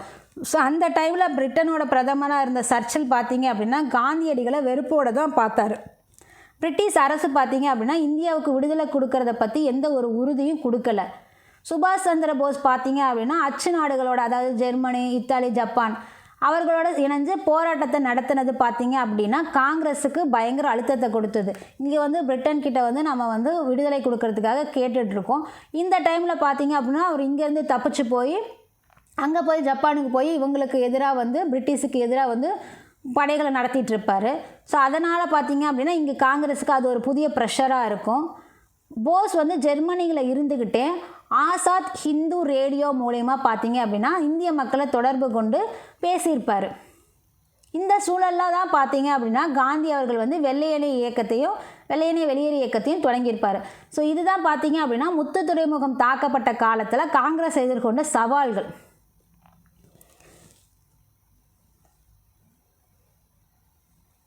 அடுத்ததாக பார்த்தீங்க அப்படின்னா வெள்ளையனே வெளியேறு இயக்கம். ஸோ நாம் இதுக்கு முன்னாடி என்ன பார்த்தோம்? கிரிப்ஸ் தூதுக்குழுவை பற்றி பார்த்தோம். கிரிப்ஸ் தூதுக்குழுவில் முத்து துறைமுகம் தாக்கப்பட்ட காலகட்டத்தில் காங்கிரஸ் எதிர்கொண்ட சவால்கள் பற்றி தெரிஞ்சுக்கிட்டோம். கிரிப்ஸோட முன்மொழிவு ஏன் நிராகரிக்கப்பட்டுச்சுன்னு தெரிஞ்சுக்கிட்டோம். கிரிப்ஸோட முன்மொழிவு என்னென்ன இருந்ததுன்னு தெரிஞ்சுக்கிட்டோம். கிரிப்ஸோட வருகை எப்போ இருந்ததுன்னு தெரிஞ்சுக்கிட்டோம். ஸோ இதுதான் கிரிப்ஸ் தூதுக்குழுவில் நாம் தெரிஞ்சுக்கிட்ட விஷயங்கள். அடுத்ததாக பார்த்தீங்க அப்படின்னா வெள்ளையனே வெளியேறு இயக்கம். ஸோ இதில் என்னென்ன பார்க்க போகிறோம்? இதில் காங்கிரஸோட வர்தா கூட்டம் என்ன நடந்தது, காங்கிரஸோட வர்தா கூட்டத்தில் என்ன நடந்தது, செய்யல்லது செத்துமடி அப்படிங்கிற முழக்கத்தின் மூலமா என்ன நடந்தது, வெள்ளையனே வெளியேறு போராட்டங்கள் எப்படி இருந்தது, அரசாங்கத்தை அந்த டைமில் பார்த்தீங்கன்னா அரசாங்கத்தோட வெள்ளையனே வெளியேறு இயக்கத்த டைமில் அரசாங்கத்தோட மனிதத்தன்மையற்ற அடக்குமுறை, ஏன்னா காந்தியடிகளெல்லாம் எல்லா காங்கிரஸ் தலைவரையும் உள்ளே பிடிச்சி போட்டாங்க. அதனால் மக்கள் வந்து கொந்தளித்து வன்முறை போராட்டமெல்லாம் பண்ண ஆரம்பிச்சிட்டாங்க. அதுக்கு அரசாங்கத்தோட மனிதத்தன்மையற்ற அடக்குமுறை எப்படி இருந்தது, அந்த கட்டவிழ்ந்த வன்முறை அப்படிங்கிறது எந்த அளவுக்கு வன்முறை வந்து நாட்டில் இருந்தது அப்படிங்கிறது.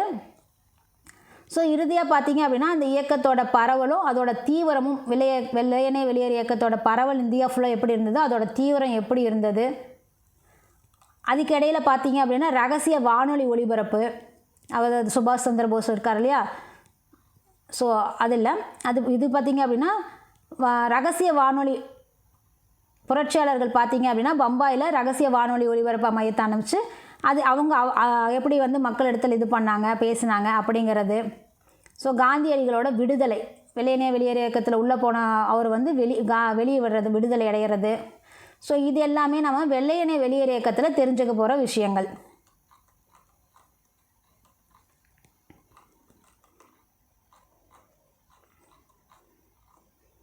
ஸோ காந்தி அவர்கள் பார்த்தீங்க அப்படின்னா மே மாதம் நல்ல லீவு மாதமாக பார்த்து வெயில் காலமாக பார்த்து 1942 காங்கிரஸை அடுத்த கட்ட செயல்பாட்டுக்கு தயார்படுத்துகிறாரு. இந்த இயக்கம் பார்த்தீங்க அப்படின்னா பெருமக்கள் அடிப்படையாக கொண்டு போராட்டமாக இருக்குது. இந்த இயக்கத்துக்கு தொடக்கத்தில் ராஜாஜி அவர்களும் நேரு அவர்களும் தயக்கம் காட்டுறாங்க, வெள்ளையனே வெளியேறு இயக்கத்துக்காக வந்து தயக்கம் காட்டுறாங்க.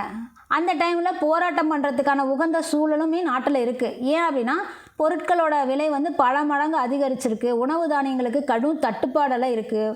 ஸோ அது எல்லாமே வந்து அந்த போராட்டம் அவர் பண்ணுறதுக்கான காரணமாகவும் இருக்குது. பட் இயக்கத்தோட தொடக்கத்தில் ராஜாஜி அவர்களும் நேரு அவர்களும் தயக்கம் காட்டுறாங்க.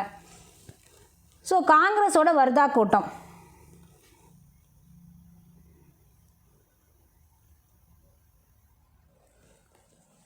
ஆயிரத்தி 1942 ஜூலை 14 இப்போ தான் பார்த்தீங்க அப்படின்னா, அதாவது நம்ம வெள்ளையனே வெளியேறு இயக்கத்துக்கு முதல் மாதம் ஆகஸ்ட்டில் நடக்குதா, இது வந்து முதல் மாதம் ஜூலை மாதத்தில் நடக்குது. எங்கே நடக்குது அப்படின்னா வர்தா நகரத்தில் காங்கிரஸோட செயற்குழு கூட்டம் நடக்குது. வார்தா. இந்த கூட்டத்தில் பார்த்தீங்க அப்படின்னா நாடு தழுவிய சட்ட மறுப்பு போராட்டம் நடத்துறதுக்கு தீர்மானங்கள் நிறைவேற்றப்படுது. நாடு தழுவிய என்ன போராட்டம்? சட்ட மறுப்பு போராட்டம் நடத்துறதுக்காக தீர்மானம் நிறைவேற்றப்படுது. எந்த கூட்டத்தில்னு பார்த்தீங்க அப்படின்னா வார்தா கூட்டத்தில். எப்போன்னு பார்த்தீங்க அப்படின்னா வெள்ளையனே வெளியேறு இயக்கத்துக்கு முதல் மாதத்தில் ஜூலை மாதத்தில், அதே வருஷம் தான் 42 தான். ஸோ இந்த தீர்மானத்துக்கு எதிராக பார்த்தீங்க அப்படின்னா சட்ட மறுப்பு இயக்கம் வந்து நாடு தழுவிய சட்ட மறுப்பு போராட்டம் நடத்துறதுக்கு யார் எதிர்ப்பு தெரிவிக்கிறாங்க அப்படின்னா ராஜாஜி அவர்களும் புலாபாய் தேசாய் அவர்களும் எதிர்ப்பு தெரிவித்து காங்கிரஸ்லேருந்து பதவி விலகியிருப்பாங்க. நேருவும் சேம் அதே மனநிலைமையில் தான் இருப்பார். சட்ட மறுப்பு போராட்டம் நாடு ஃபுல்லாக நடத்தணுமா அப்படிங்கிற கேள்வியில் அதே மனநிலைமையில் தான் இருப்பார். இருந்தாலும் செயற்குழுவோட பெரும்பான்மையான முடிவுகளை தான் வந்து அவர் ஏற்றிருப்பார். சரி இருக்கட்டும்ப்பா அப்படின்னு சொல்லி ஏற்றுக்குவார். பட் ராஜாஜியும் புலாபாய் தேசாய் அவர்களும் வந்து பதவி விலகியிருப்பாங்க. அடுத்ததாக பார்த்தீங்க அப்படின்னா செய் அல்லது செத்துமடி அப்படிங்கிற முழக்கம். கிரிப்ஸ் திட்டம் தோல்வி அடைஞ்சதை அடுத்து காந்தியும் நேரு அவர்களும் பிரிட்டிஷார் மேலே வந்து நம்பிக்கையே இல்லாமல் போயிடுது. இவங்க கிரிப்ஸ் திட்டத்தை கொண்டு வந்து கடைசி நேரத்தில் கூட வந்து அங்கேயே அவங்க வந்து போராட முடியாமல் நம்மளோட உதவி கேட்குறாங்க. அப்போ கூட அந்த திட்டம் அப்படிங்கிறது நமக்கேற்ற மாதிரி இல்லை அப்படிங்கிற அந்த ஒரு வேதனையில் வந்து அவங்க மேலே நம்பிக்கை இழந்துடுறாங்க. யார்? காந்தியும் நேரு அவர்களும். 1942 மே 16 காந்தி அவர்கள் வந்து பத்திரிகையாளர் சந்திப்பில் பிரிட்டிஷாரை வந்து கடுமையாக விமர்சிச்சிருப்பார். என்ன சொல்லியிருப்பார் அப்படின்னா,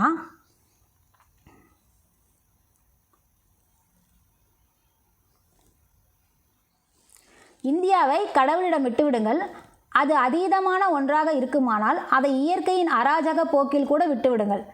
இவ்வரையறுக்கப்பட்ட ஒழுங்குமுறை கொண்ட அராஜகம் நீங்கி செல்வதால் முற்றிலும் தரிகட்டு சட்ட சீர்கேடு ஏற்பட்டாலும் அந்த ஆபத்தை எதிர்கொள்ள தயாராக இருக்கிறேன் அப்படின்னு சொல்லி பத்திரிகையாளர் சந்திப்பில் கண்ணாபின்னான் விட்டு விளாசிட்டார். ஸோ இதோட பின்னணியில் தான் நமக்கு செய் அல்லது செத்துமடி அப்படிங்கிற முழக்கமே எழுந்தது. ஒன்றும் செய் இல்லைன்னு செத்து போயிடும் அப்படிங்கிற மாதிரி அந்த முழக்கத்தை காந்தியடிகள் கொடுக்குறாரு. இந்த முழக்கத்தோட முடிவு சண்டையை நோக்கிய அறிகுறி. இதன் அடிப்படையில் தான் நமக்கு வெள்ளையனே வெளியேறு இயக்கமும் தொடங்கப்படுது. ஏன் அப்படின்னா நமக்கு மே 16 1942 தான். ஸோ பத்திரிகையாளர் சந்திப்பு எப்போ நடக்குது? மே 16 நடக்குது. இதுக்கப்புறம் தான் நமக்கு வெள்ளையனே வெளியேறு இயக்கம் அப்படிங்கிறது தொடங்கப்படுது. ஸோ அதோட போராட்டங்கள்லாம் எப்படி இருந்தது?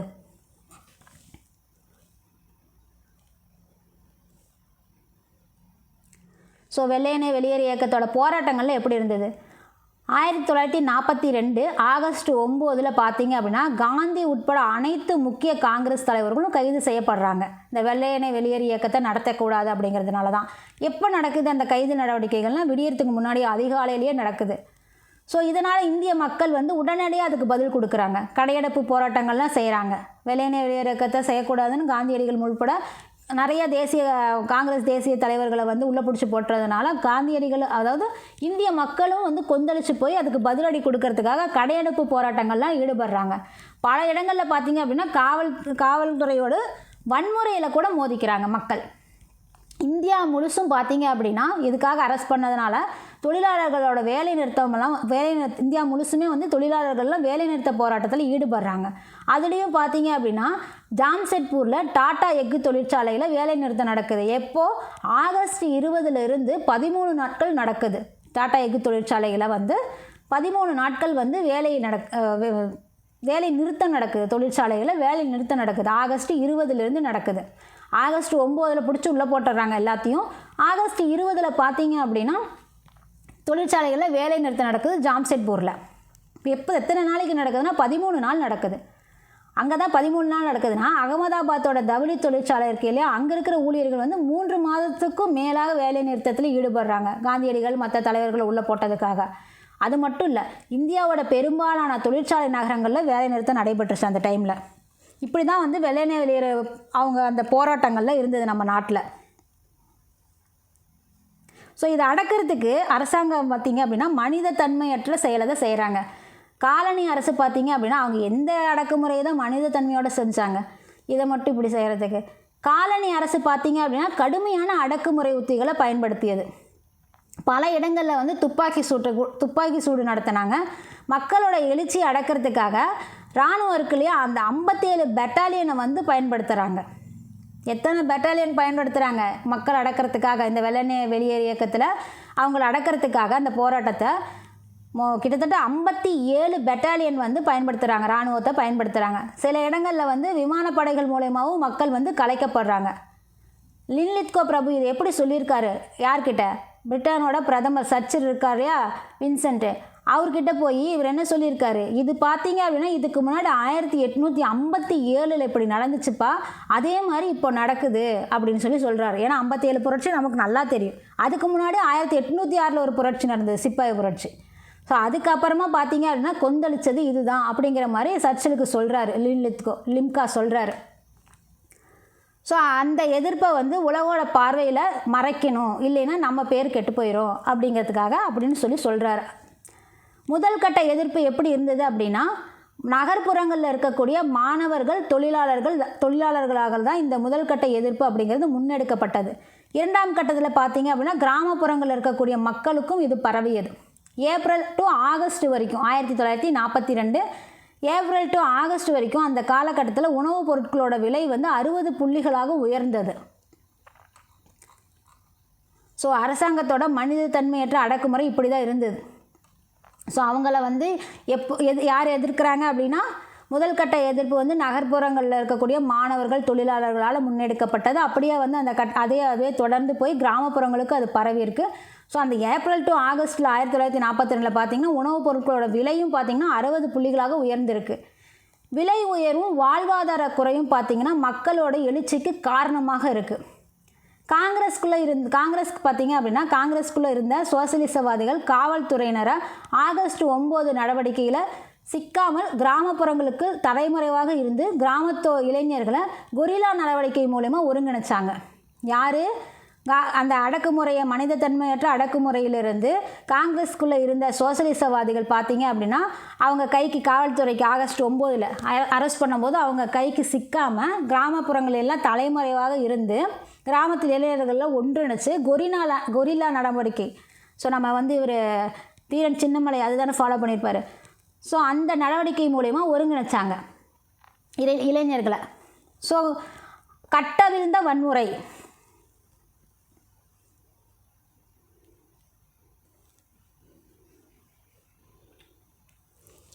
ஸோ மனித தன்மையற்ற அடக்குமுறைக்கு அடுத்ததாக பார்த்தீங்க அப்படின்னா கட்டவிழ்ந்த வன்முறை பற்றி பார்க்க போகிறோம்.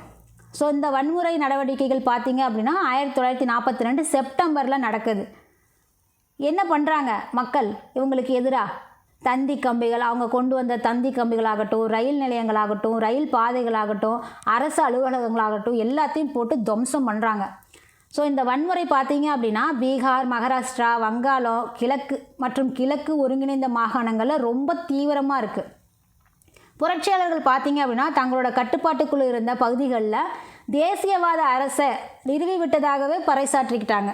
அதாவது அவங்க அவங்க கண்ட்ரோலுக்கு கீழே இந்த மாதிரி வன்முறை பண்ணி அவங்க கண்ட்ரோலுக்கு கீழே அந்த இருந்தது இல்லையா, அந்த பகுதிகளை எல்லாம் பார்த்தீங்க அப்படின்னா நாங்கள் வந்து தேசியவாத அரசையே நிறுவிட்டோம் அப்படிங்கிற மாதிரி பெருமைப்பட்டுக்கிறாங்க.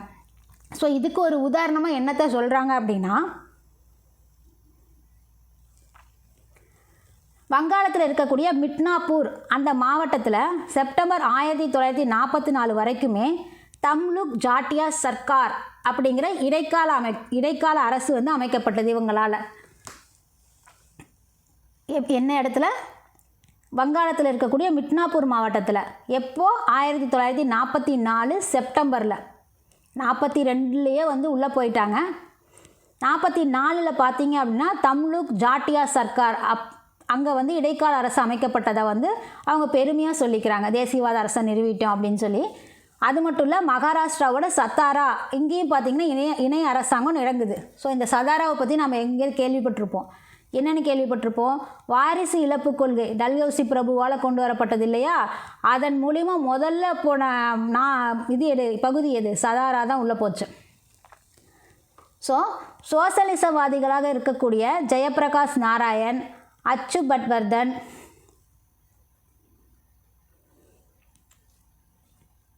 ஆசப் அலி யூசுப், ராம் மனோகர் லோகியா இவங்கெல்லாம் பார்த்தீங்க அப்படின்னா தலைமை தாங்குறாங்க இந்த விஷயங்களுக்கு. காந்தியடிகள் பார்த்தீங்க அப்படின்னா 1943 உள்ளே போயிடுறாரு. 43 பார்த்தீங்கன்னா பிப்ரவரி 10 சிறையில் பார்த்தீங்க அப்படின்னா 21 நாள் உண்ணாவிரதம் மேற்கொள்கிறாரு. இதுதான் பார்த்தீங்க அப்படின்னா இயக்கத்தில், அந்த வெள்ளையனே வெளியேறு இயக்கத்தில் ஒரு திருப்பு முனையாக ஏற்படுது. ஸோ இந்த இயக்கத்தோட பரவலும் அதோட தீவிரமும் எப்படி இருந்தது?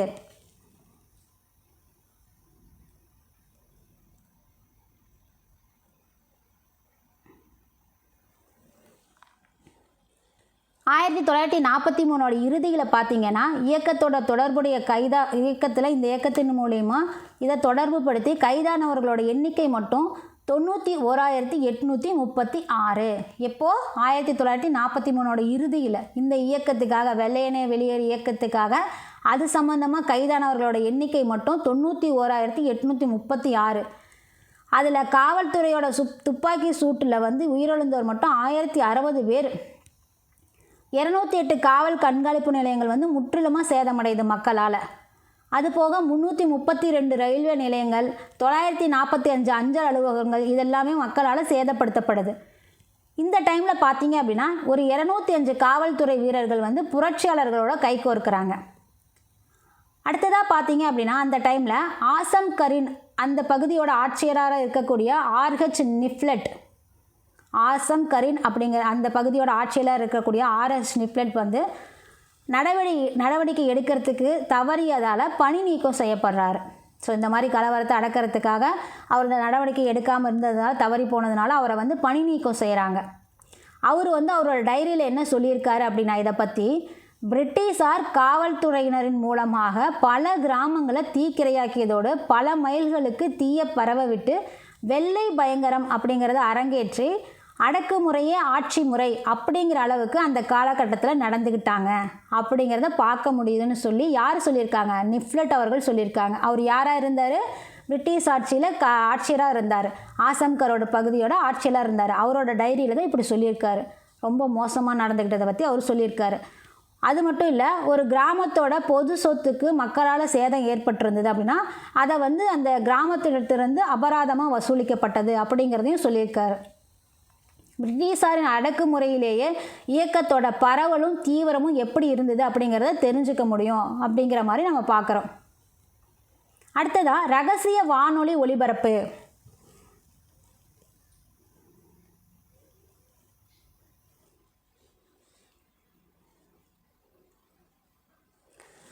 ஸோ ரகசிய வானொலி ஒலிபரப்பு வெள்ளையனே வெளியேறு இயக்கத்தின் போது பத்திரிகை சுதந்திரம் அப்படிங்கிறது ஒரு இல்லாத நிலை உருவாயிருச்சு. ஏன்னா வெளியே அந்த விஷயத்தை பற்றி சொல்லக்கூடாது, விழிப்புணர்வு ஏற்படுத்தி இருக்கக்கூடாது அப்படிங்கிறதுனால பத்திரிகைக்கு சுதந்திரம் இல்லாத நிலை வந்து உருவாகுது.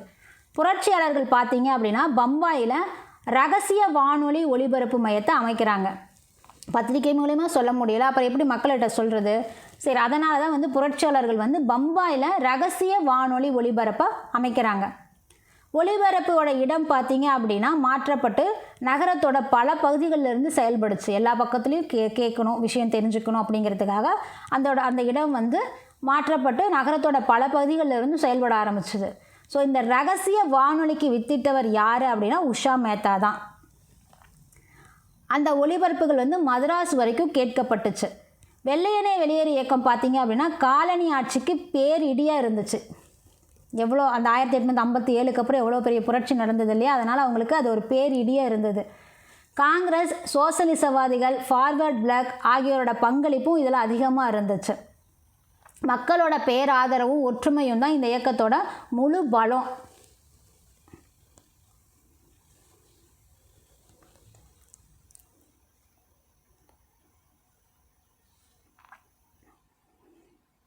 அடுத்ததாக பார்த்தீங்கன்னா காந்தியடிகளோட விடுதலை 42 உள்ளே போயிடலாரு பார்த்தீங்களா, ஆகஸ்ட் 9.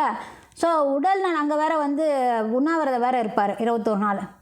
அந்த டைமில் பார்த்தீங்க அப்படின்னா உடல்நல காரணங்களால் காந்தியடிகள் பார்த்தீங்க அப்படின்னா 1944 மே மாதம் சிறையிலேருந்து விடுவிக்கப்படுறாரு. ஆகஸ்ட்டில் உள்ளே போகிறாரு. 2 ஆகஸ்ட்டில் உள்ளே போகிறாரு. 44 மே 6 விடுவிக்கப்படுறாரு. இதுக்கிடையில் வந்து சிறையில் வந்து ஒரு 21 நாள் உண்ணாவிரதம் வேறு இருந்திருப்பார். ஸோ விடுதலைக்கு பின்னாடி பார்த்தீங்க அப்படின்னா காந்தியடிகள் அப்பையும் ஆக்கப்பூர்வ செயல்களில் தான் ஈடுபடுறாரு.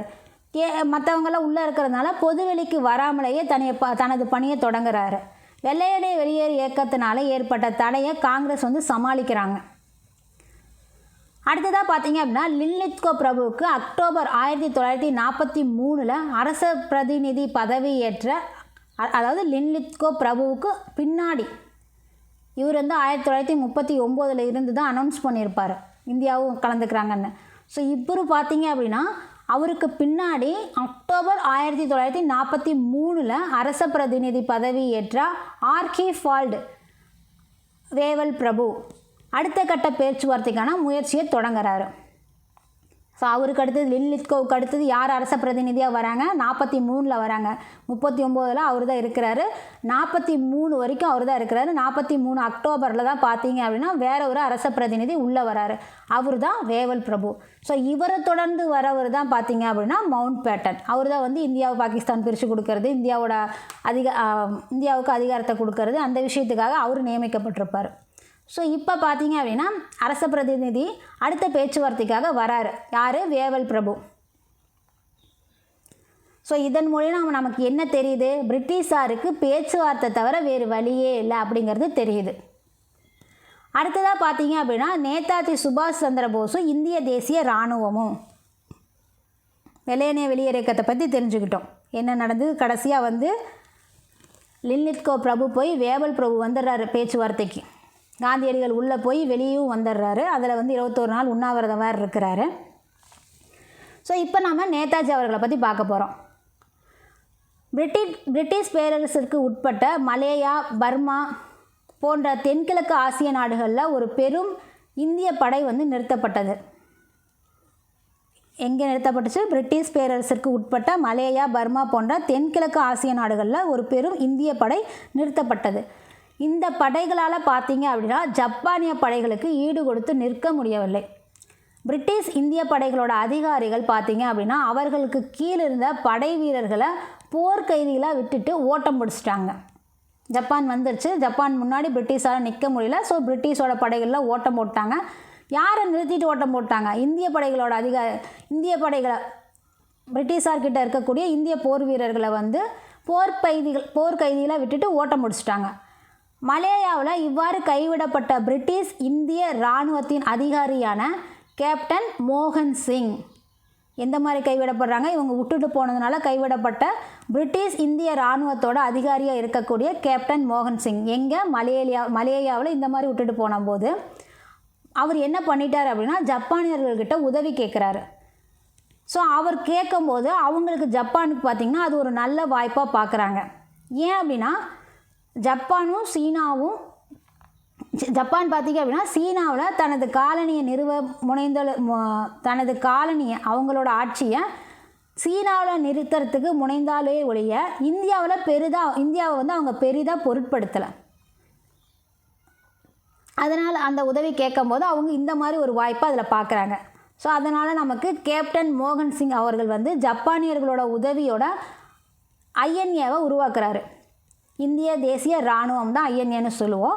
ஸோ ஐஎன்ஏவை உருவாக்குறாரு கேப்டன் மோகன் சிங். ஜப்பானியர்கள்ட்ட ஹெல்ப் கேட்குறாரு. அவங்களுக்கு வந்து சீனாவில் அவங்களோட காலனி ஆதிக்கத்தை வைக்கிறதுக்காக ஓகே ஒன்றும் பிரச்சனை இல்லை அப்படிங்கிற மாதிரி பார்த்துட்டு உதவி பண்ணுறாரு கேப்டன் மோகன். ஏன்னா அவங்களுக்கு ஜப்பானுக்கு வந்து இந்தியாவை வந்து இது பண்ணணும் அப்படிங்கிற மாதிரி எந்த ஒரு ஐடியாவும் கிடையாது. அதனால் வந்து அவங்க வந்து ஓகே கேப்டன் மோகன் சிங்க்கு வந்து ஏன்னா அவர் ஒரு இந்திய வீரர் இல்லையா, ஸோ அவருக்கு வந்து உதவி பண்ணுறாங்க. அதன் மூலிமா தான் வந்து ஐஎன்ஏவை அவர் உருவாக்குறாரு. கேப்டன் மோகன் சிங் வந்து உருவாக்குறாரு. 1942 இறுதியில் பார்த்தீங்க அப்படின்னா 45,000 வீரர்களிலிருந்து 40,000 பேர் ஐஎன்ஏவுக்காக தேர்ந்தெடுக்கப்படுறாங்க. எப்போது? 1942 இறுதியில்.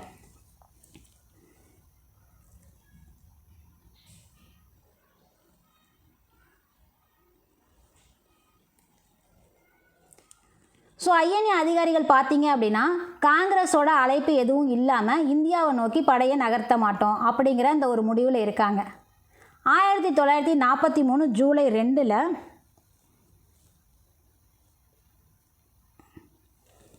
அந்த டைமில் பார்த்தீங்க அப்படின்னா அவர் வந்து நம்ம போஸ் அவர்கள் வந்து சிங்கப்பூருக்கு போகிறாரு. எதுக்காக அப்படின்னா பிரதமரை பார்த்து எங்கள் மேலே ஏதாவது படையெடுக்க போகிறீங்களா இந்தியா மேலேன்னு கேட்குறதுக்காக.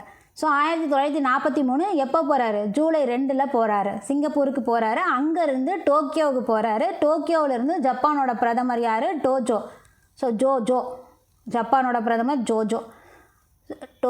நான் ஜோ சொல்கிறேன், ஜோவை ஞாபகம் வச்சுக்கோங்க. ஜப்பான் ஜோ அவரை பார்க்குறாரு. ஜப்பான்கிட்ட வந்து கேட்குறாரு. ஜப்பான் சொல்லுது இந்தியா மீது படையெடுக்கிறதுக்கான திட்டமெல்லாம் எதுவுமே எனக்கு இல்லை அப்படின்னு சொல்லிட்டாங்க. ஸோ திரும்ப வந்துட்டார் போஸ். எங்கே? சிங்கப்பூருக்கு.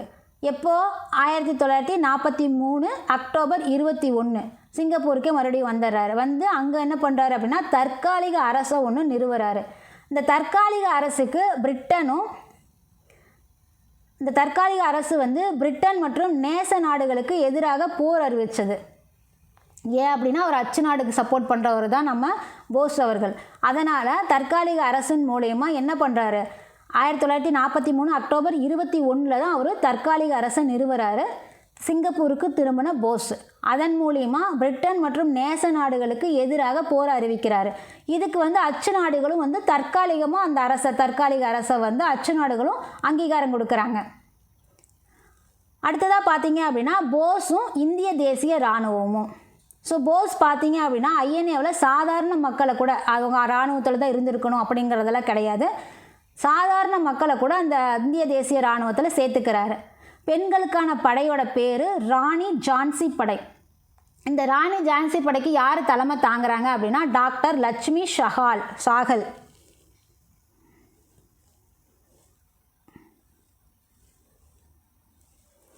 Doctor Lakshmi Sahgal. So doctor Lakshmi பார்த்தீங்க அப்படின்னா யார் அப்படின்னா சுதந்திர போராளியாக இருக்கக்கூடிய அம்மு சுவாமிநாதனோட மகள். 1944 ஜூலை 6 ரொம்ப முக்கியம். எப்போ? 1944 ஜூலை 6. ஸோ நமக்கு 1945 ஆகஸ்ட்லாம் வந்து நம்ம போஸ் அவர்கள் இறந்துட்டாங்க அப்படிங்கிற மாதிரி தகவல்லாம் வெளியாகுது. அதுக்கு ஒரு வருஷத்துக்கு முன்னாடி 44 அங்கே அப்போ தான் பார்த்தீங்க அப்படின்னா போஸ் அவர் வந்து ரங்கூன்லேருந்து ஆசாத் ஹிந்த் ரேடியோவை உருவாக்கி அதில் வந்து உரையாற்றுறாரு.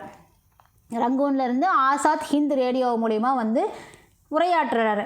அதில் வந்து காந்தியடிகள்கிட்ட அவர் என்ன சொல்கிறாரு அப்படின்னா போஸை வந்து காந்தியடிகள்கிட்ட தேசத்தோட தந்தை அப்படின்னு சொல்லி ஸ்டார்ட் பண்ணுறாரு.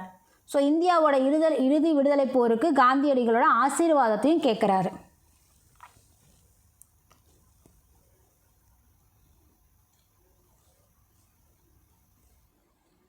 ஸோ இந்த பாக்ஸ்குள்ளே இருக்கிறத நம்ம கடைசியாக பார்க்கலாம். போரில் அச்சு நாடுகளோட இந்திய தேசிய இராணுவம் என்ன மாதிரி செயல்படுச்சு அப்படின்னு பார்க்க போகிறோம். 1940 பார்த்தீங்க அப்படின்னா இம்பாலில் பார்த்தீங்க அப்படின்னா ஜப்பானிய படைகள் நகருது. ஸோ யார் தலைமையிலன்னு பார்த்தீங்க அப்படின்னா ஷா நவாஸ் தலைமையில் பங்கேற்றது. 1944 இம்பாலை நோக்கிய ஜப்பான் படைகளின் நகர்வில் யார் வழி நடத்துகிறாங்க அப்படின்னா ஷா நவாஸால் வழிநடத்தப்படுது இந்திய தேசிய இராணுவம். ஸோ இது அச்சு நாடுகளும் ஜப்பானிய படைகளும் பின்னடைவை சந்தித்து கொண்டிருந்த 1944 கூட பிற்பகுதியில் நடக்குது. எது? இம்பாலை நோக்கிய ஜப்பான் படைகளோட நகர்வு அப்படிங்கிறது எப்போ நடக்குது? அச்சு நாடுகளும் ஜப்பானிய படைகளும் பின்னடைவை சந்திச்சிட்ருக்கு. பிரிட்டிஷ்கிட்ட இருந்து தோத்துக்கிட்டே இருக்காங்க. அது எப்போது? 1944 பிற்பகுதியில். ஸோ இந்த டைமில் வந்து இம்பாலை நோக்கி போகிறாங்க. ஷா நவாஸ் அவர்கள் மூலயமா போகிறாங்க. இம்பாலை கைப்பற்றக்கூடிய முயற்சியில் ஜப்பான் வந்து வெற்றி பெற முடியாததுனால 1945 பார்த்தீங்க அப்படின்னா 1945 நடுவில் பிரிட்டிஷ் படைகளிடம் வந்து ஜப்பான் படை வந்து சரணடைஞ்சிருது. ஸோ கைது செய்யப்பட்ட ஷா நவாஸ் பார்த்தீங்க அப்படின்னா அவரும் அவர் கூட இருந்த வீரர்கள் மீதும் ராஜ துரோகம் குற்றம் வந்து சுமத்தப்படுது. ஸோ இதுதான் போரில் அச்சு நாடுகளோட இந்திய தேசிய இராணுவத்தோட நிலைமை. அதை சரணடைஞ்சிட்டாங்களே, அப்புறம் அடுத்தது என்ன? விசாரணை தான். ஸோ இந்திய தேசிய இராணுவம் மீதான விசாரணை நடக்குது. எங்கே? டெல்லியில் செங்கோட்டையில் நடக்குது. ஐஎன்ஏ வீரர்கள் மீது விசாரணை நடக்குது. இதுக்கு வந்து இந்திய தேசிய காங்கிரஸ் இருக்காங்க இல்லையா, அவங்களோட சிறந்த சட்ட நிபுணர்களை ஐஎன்ஏ வீரர்களுக்காக நியமிக்கிறாங்க. டெல்லியில் செங்கோட்டையில் நடக்கிற கேஸ் மேலே யார் வந்து சட்ட நிபுணர்களாக இருக்காங்க அப்படின்னா இந்திய தேசிய காங்கிரஸோட சிறந்த சட்ட நிபுணர்கள் இருக்காங்க. ஸோ அதில் யார் சிறந்த சட்ட நிபுணர்கள் அப்படின்னு நம்ம பார்க்குறோம் அப்படின்னா நேரு அவர்கள் தான். அவர் வந்து 1920களில் சட்டப்பணியை விட்டுட்டார். காந்தியடிகளோட ஒத்துழையாமை இயக்கத்தின் போது பார்த்தீங்க அப்படின்னா சட்டப்பணியை விட்டவர் இப்போ நீண்ட நெடுநாளுக்கு அப்புறமா கருப்பு அங்கியை அணிஞ்சிக்கிட்டு யாருக்காக போராடுறாரு? ஐஎன்ஏ வீரர்களுக்காக வாதாடுறாரு, வழக்கில் ஆஜராகிறாரு. ஸோ நமக்கு இந்திய தேசிய இராணுவம் அப்படிங்கிறது இராணுவ ரீதியாக பெரிய அளவில் சாதிக்கலை அப்படின்னாலும் மக்களிடத்தில் பெரும் ஆதரவு இருந்துச்சு. ஏன் அப்படின்னா அது வந்து சுபாஷ் சந்திர போஸ் அவர்களால் வழிநடத்தப்பட்டுட்டு வந்திருந்ததுனால. ஸோ இந்த விசாரணை பார்த்தீங்க அப்படின்னா காலனி அரசோட பிடிவாதத்தை தான் வெளிக்காட்டுச்சு மக்களிடத்தில். இது வந்து புதிய பேர் இயக்கத்திற்கே தூண்டுகோலாக இருந்துச்சு. இன்னொரு புதுசாக ஏதாவது வரலாம் அப்படிங்கிற அளவுக்கு அவங்களோட பிடிவாதம் இருந்துச்சு. அதன் மூலயமா நமக்கு பார்த்தீங்க அப்படின்னா 1945 ஜூன் 25 ஜூலை 14 வரைக்கும் நடைபெற்ற சிம்லா மாநாட்டை எந்த ஒரு பேச்சுவார்த்தையும் சக்ஸஸ் ஆகாமல் தோல்வி அடைஞ்சிருது. காங்கிரஸ் பார்த்திங்க அப்படின்னா நாடு முழுவதும் ஐஎன்ஏவோட விசாரணையை மையமாக கொண்டு பொதுக்கூட்டங்கள் நடத்தினாங்க. 1935 சட்டத்தின்படி தேர்தல் நடைபெற இருந்தாலும் அந்த காலகட்டத்தில் பார்த்திங்க அப்படின்னா இவங்க வந்து விசாரணை பண்ணிகிட்ருக்காங்க. விசாரணைகள் வந்து அரசோட பிடிவாதம் தான் தெரியுது. இது மக்கள், அதாவது காங்கிரஸுக்கு புதிய பேர் இயக்கத்தை தூண்டுகோலாக ஒன்று ஸ்டார்ட் பண்ணலாம் அப்படிங்கிற மாதிரி வந்துடுது. ஸோ அந்த டைமில் நமக்கு வந்து எலெக்ஷன் வேறு இருக்குது. எந்த சட்டத்தின்படி? 1935 சட்டத்தின்படி.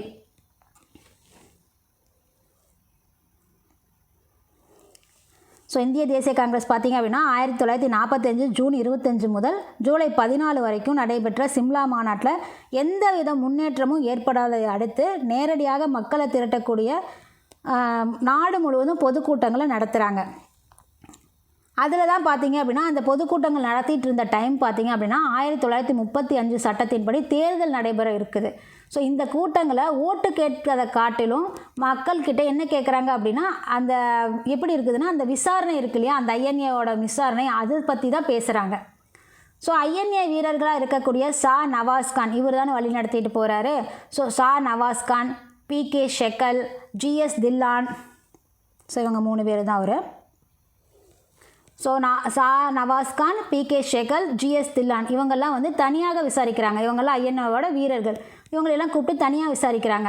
ஸோ இதெல்லாம் வந்து இவங்க விசாரிக்கிறது, அந்த விசாரணையை பற்றியே பார்த்திங்க, அந்த உணர்ச்சிகரமான விசாரணையை இந்திய பத்திரிகைகள் வந்து மக்களிடத்தில் வெளிச்சம் போட்டு காட்டுச்சு அந்த டைமில். ஸோ இது சம்மந்தமாக பார்த்திங்க அப்படின்னா கடையடைப்புகளும் ஊர்வலங்களும் பொது வேலைநிறுத்தங்களும் இந்திய தேசிய இராணுவம் வாரம் கடைபிடிக்கப்படும் போது நடந்துச்சு. இந்திய தேசிய வாரம்னு ஒன்று கடைபிடிக்கப்படும் போது கடையெடுப்பு நடக்குது, ஊர்வலம் நடக்குது, வேலைநிறுத்தம் நடக்குது. ஏன்னா இவங்களை தனியாக எல்லாம் விசாரிச்சுட்ருக்காங்களே அதனால். ஸோ இந்த 3 அதிகாரிகளை விசாரிக்கிறது அப்படிங்கும்போது அனைத்து பிரிவுகளையும் ஒன்றிணைச்சிருது. அனைத்து பிரிவுகள் அப்படின்னா நம்ம எதை சொல்கிறோன்னா,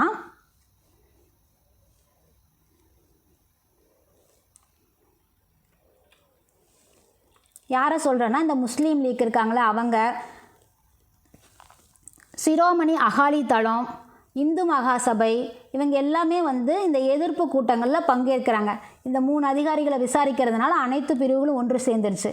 ஸோ இந்த வீரர்களுக்காக இவங்கெல்லாம் பார்த்திங்க அப்படின்னா நிதி திரட்டுறாங்க. முஸ்லீம் லீக் ஆகட்டும், அகாலி தளம் ஆகட்டும், இந்து மகாசபை ஆகட்டும், ஸோ இவங்கெல்லாம் வந்து நிதி திரட்டுறாங்க. விசாரணை நீதிமன்றத்தில் பார்த்திங்க அப்படின்னா குற்றம் நிரூபிக்கப்பட்டாலும் 1946 ஜனவரி 6 இந்த 3 பேரும் விடுவிக்கப்படுறாங்க. இதன் தொடர்ச்சியாக பார்த்திங்க அப்படின்னா என்ன நடக்குதுன்னா 1946 ஜனவரி 6 தானே இவங்க விடுவிக்க வர்றாங்க இந்த 3 பேரும். ஸோ இதை தொடர்ச்சியாக அதே ஆண்டு 1946 பிப்ரவரியில் பார்த்திங்க அப்படின்னா இந்திய தேசிய இராணுவ விசாரணையின் தாக்கமாக ராயல் இந்திய கடற்படையோட மாலுமிகள் எல்லாம் வந்து கழகத்தில் ஈடுபடுறாங்க. இந்த வெள்ளையனை வெளியேற்றத்துக்காக கழகத்தில் ஈடுபடுறாங்க. ஸோ நம்ம மேலே ஒரு பாக்ஸ் பார்த்துருப்போம், அதில் சுபாஷ் சந்திர போஸை பற்றி சொல்லியிருப்பாங்க. 1939 ஸோ இந்த பாக்ஸில் தான்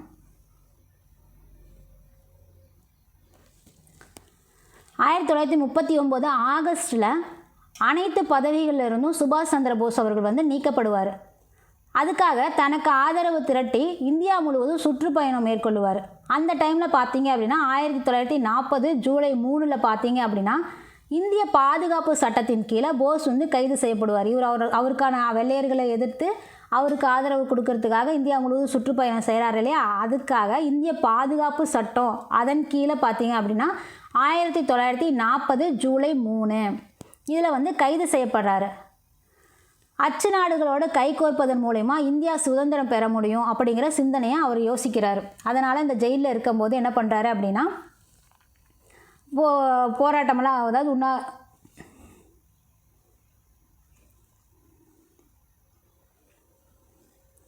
அவர் வந்து தொடர்ந்து இந்திய பாதுகாப்பு சட்டத்தின் கீழே 1940 ஜூலை 3 அன்றைக்கி கைது செய்யப்பட்டவர் வந்து தொடர்ந்து கண்காணிப்பில் வைக்கிறாரு. மேற்கொண்டு ஐரோப்பாவில் தொடர்ந்து நடந்த போரில் ஜெர்மனியே வெல்லும் அப்படிங்கிற ஒரு நம்பிக்கை போஸுக்கு வருது. ஐரோப்பாவில் அதாவது ஜெர்மனி வந்து தொடர்ந்து போரில் ஜெயிச்சுட்டு இருக்கிறதுனால அவங்கக்கிட்ட போனால் இந்தியாவுக்கு வந்து விடுதலை கிடச்சிரும் அப்படின்னு சொல்லி போஸ் அவர்கள் வந்து நம்புகிறாரு. ஸோ அதுக்காக தான் இந்தியா வந்து அதுக்காக தான் வந்து அவங்களோட கைகோர்க்கிறதுக்காக முடிவு செய்கிறாரு. கல்கத்தாவில் இருந்து 1941 ஜனவரி 16, 17 நள்ளிரவில் தப்பிச்சு அவர் எங்கே போகிறாரு அப்படின்னா காபூல் மற்றும் சோவியத் நாடு வழியாக ஒரு இத்தாலிய கடவுள் சீட்டு பாஸ்போர்ட் வச்சு மார்ச் மாதத்தோட கடைசியில் பெர்லினுக்கு போகிறாரு. ஸோ அங்கே போய் ஜெர்மனி இருக்குல்ல, ஜெர்மன் தான் பெர்லின் சொல்லுவோம். ஸோ அங்கே ஹிட்லரையும் கோயபல்ஸையும் சந்திக்கிறாரு. எங்கே போகிறாரு? ஜெர்மனிக்கு போகிறாரு. அங்கே போய் யாரை சந்திக்கிறாரு? ஹிட்லரையும் கோயபல்ஸையும் சந்திக்கிறாரு. ஸோ இந்த இரு நாசிச தலைவர்களும் பெரிதாக இந்தியாவுக்கு ஆதரவு கொடுக்கறதுக்கான நிலைப்பாடு எடுக்கலை. இருந்தாலும் பார்த்தீங்க அப்படின்னா ஆசாத் ஹிந்த் ரேடியோவை உருவாக்குறதுக்காக அனுமதி கொடுக்குறாங்க. ஹிட்லரையும் அவருக்கு நெருக்கமான அரசியல் தலைவர்களையும் போஸ் அவர்கள் சந்தித்த போதும் பெரிய மாற்றத்தை உருவாக்க முடியல. இந்தியாவுக்கு சுதந்திரம் கிடைக்கிறதுக்கான எந்த ஒரு மாற்றமும் அந்த இடத்துல கிடைக்கல அவருக்கு. அதனால் பார்த்தீங்க அப்படின்னா அந்த டைமில் பார்த்தீங்க அப்படின்னா போரில் ஜெர்மனிக்கு பின்னடைவும் ஏற்படுது. அதனால தான் 1943 ஜூலையில் சிங்கப்பூருக்கு வந்துடுறாரு. இதுதான் நம்ம போஸ் அவர்கள் எங்கே போனார், எப்போ போனார், ரிட்டன் எப்போ வந்தார் அப்படிங்கிறத கொடுத்துருக்காங்க. ஸோ நமக்கு பேலன்ஸ் பாடத்தை நெக்ஸ்ட் வீடியோவில் பார்க்கலாம். வீடியோ பிடிச்சிருந்தால் லைக் பண்ணுங்கள், ஷேர் பண்ணுங்கள், கமெண்ட் பண்ணுங்கள். மறக்காமல் நம்ம சேனலை சப்ஸ்கிரைப் பண்ணிக்கோங்க. நன்றி.